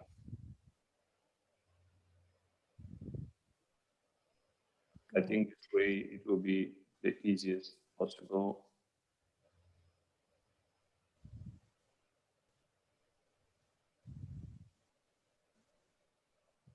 So it should be here. If the computer and the phone are in one same network, it will work in a second, hopefully. No. So I will need more time. Okay, maybe continue the discussion and I will share it in a minute. All right? Okay. Okay. Now we have, I see Aisha, I think this lady's from Maldives, joining us as well. And she's also doing beautiful work for women in Maldives. I think, Yvonne, you've met her last year, right? Yeah, I was speaking at a conference in the Maldives last year, and Aishat and I have been friends ever since. In fact, she's one of our WinTrade Global members, as is, I think, Maureen Weeks. There are a few of us online, actually. There are a few WinTraders online. So thank you for supporting and checking in. And you can feed back to the rest of the members later on. Yeah, I think it's also interesting to let this energy flow and that the connection stays active. So having a Facebook group would always be nice. Connecting to each other on LinkedIn is also an added value. And I think we can also think about how can we support each other in different initiatives towards entrepreneurship, female leadership. Yvonne and I, we already have a large network. If we can help you guys with anything in that direction, you can always reach out. And we'll see how we can help, because we found out during the COVID how fast the network grows. In the past, we would organize workshops, seminars, gala dinner. Oh, guys, I hope next year we can join you. So once a year in June in central London, we organized this beautiful dinner. But we had to cancel, and that led to so many more Zoom sessions and meetings and webinars, sometimes quite tiring, to be honest. But again, that opened so many new opportunities in collaboration. Yeah, it's been great. So always welcome. Okay, I see that Nicola sent us the link for the group, so welcome to join. And I hope we can exchange, all of us, we can exchange our contacts there and continue this lovely discussion. Wonderful. All right, thank you so much, guys. So yes, reach out if there are no other questions. I have to run to my next meeting. I hope you excuse me. But it was a pleasure to be here from the beginning and listen to the platform. Happy to share it with our community as well. Together with Dr. Yvonne, we have around 50,000 members in our network. We will gladly share it if that helps. And yeah, we are looking forward to continue collaborating on this quite important matter. Thank you. Thank you. And I would like to thank you all for closing today's conference. As a final conference, I would like to give the word to the project manager, Associated Professor Ilichowski, who will say a few final words and we will close the conference. Благодаря за думата. Уважаеми партньори и гости, Dear partners and guests, искам да ви изкажа благодарността за участието си в заключителната конференция. I would like to thank you all for participating in this final conference of the project. Бяха ви представени резултатите от дейностите по проекта. I was happy to see the results of the project. Също така добри практики от трите страни партньори. Presentation of best practices from all sides of the project from all countries. Радвам се, че на заключителната конференция по проекта участваха представители на бизнеса и на образованието. I'm happy that to the final conference of the project there were participants from the business side of from the business. Тъй като всички ние заедно можем да спомогнем за развитие на женското предприемачество. Because we all together can help the women entrepreneurship grow. Искам да благодаря на партньорите. I would like to thank European Strategic Partnership Великобритания и Eurofond Italia. I would like to thank our partners from, okay, I will need a second to pronounce their names because I don't remember them by heart. Just a second. They're from United Kingdom and Italy. Yeah, just a second. European Strategic Partnership Ltd from United Kingdom and Eurofond's RFS from Italy. За успешната и ползотворна работа. For their very successful work and partnership. Искам да благодаря на екипа от експерти от Стопанска академия. I would like to thank our expert team from Academy of Economics here in Bulgaria. Доцент Перков, доцент Смокова, доцент Филипова. Associated Professor Perkov, Associated Professor Smokova, and Associated Professor Filipova. И на управленския екип по проекта. And also our managers of the project. Нека благодарим и на модератора на днешната конференция. Let's thank to our moderator today, which is me, Nicola Ilchev. Без усилията на всички нас, without all the efforts from our sides, не бихме изпълнили дейностите и задачите по проекта. From everyone in this project, we couldn't reach the final stage of this project. На всички пожелавам здраве, успехи и до нови срещи. I wish all success, of health in life, and to get together sometime soon. Thank you. Thank you. I just want to remind you all that the platform will be able to accessible for the next 2 years. So if you want to share it with friends, colleagues, partners, you are more than welcome to. Thank you and goodbye. Thank you.